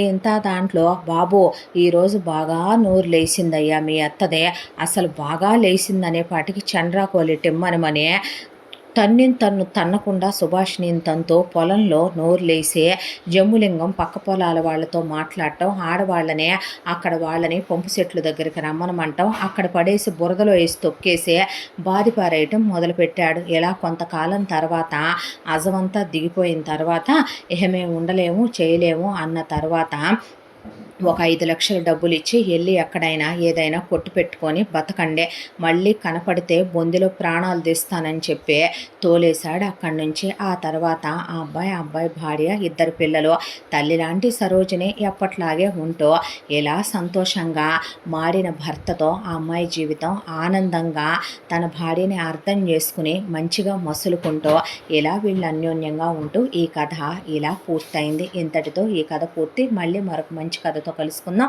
తప్పకుండా మన ఛానల్ని లైక్ చేయండి, షేర్ చేయండి, సబ్స్క్రైబ్ చేయండి, బెల్ ఐకాన్ క్లిక్ చేసి ఆల్ అనే బటన్ ప్రెస్ చేయడం మర్చిపోకండి. ఇంత మంచి కథను మనకు అందించిన కథా రచయిత్రి సాయి లలిత గారు. మరో మంచి కథతో కలుసుకుందాం. Thank you so much.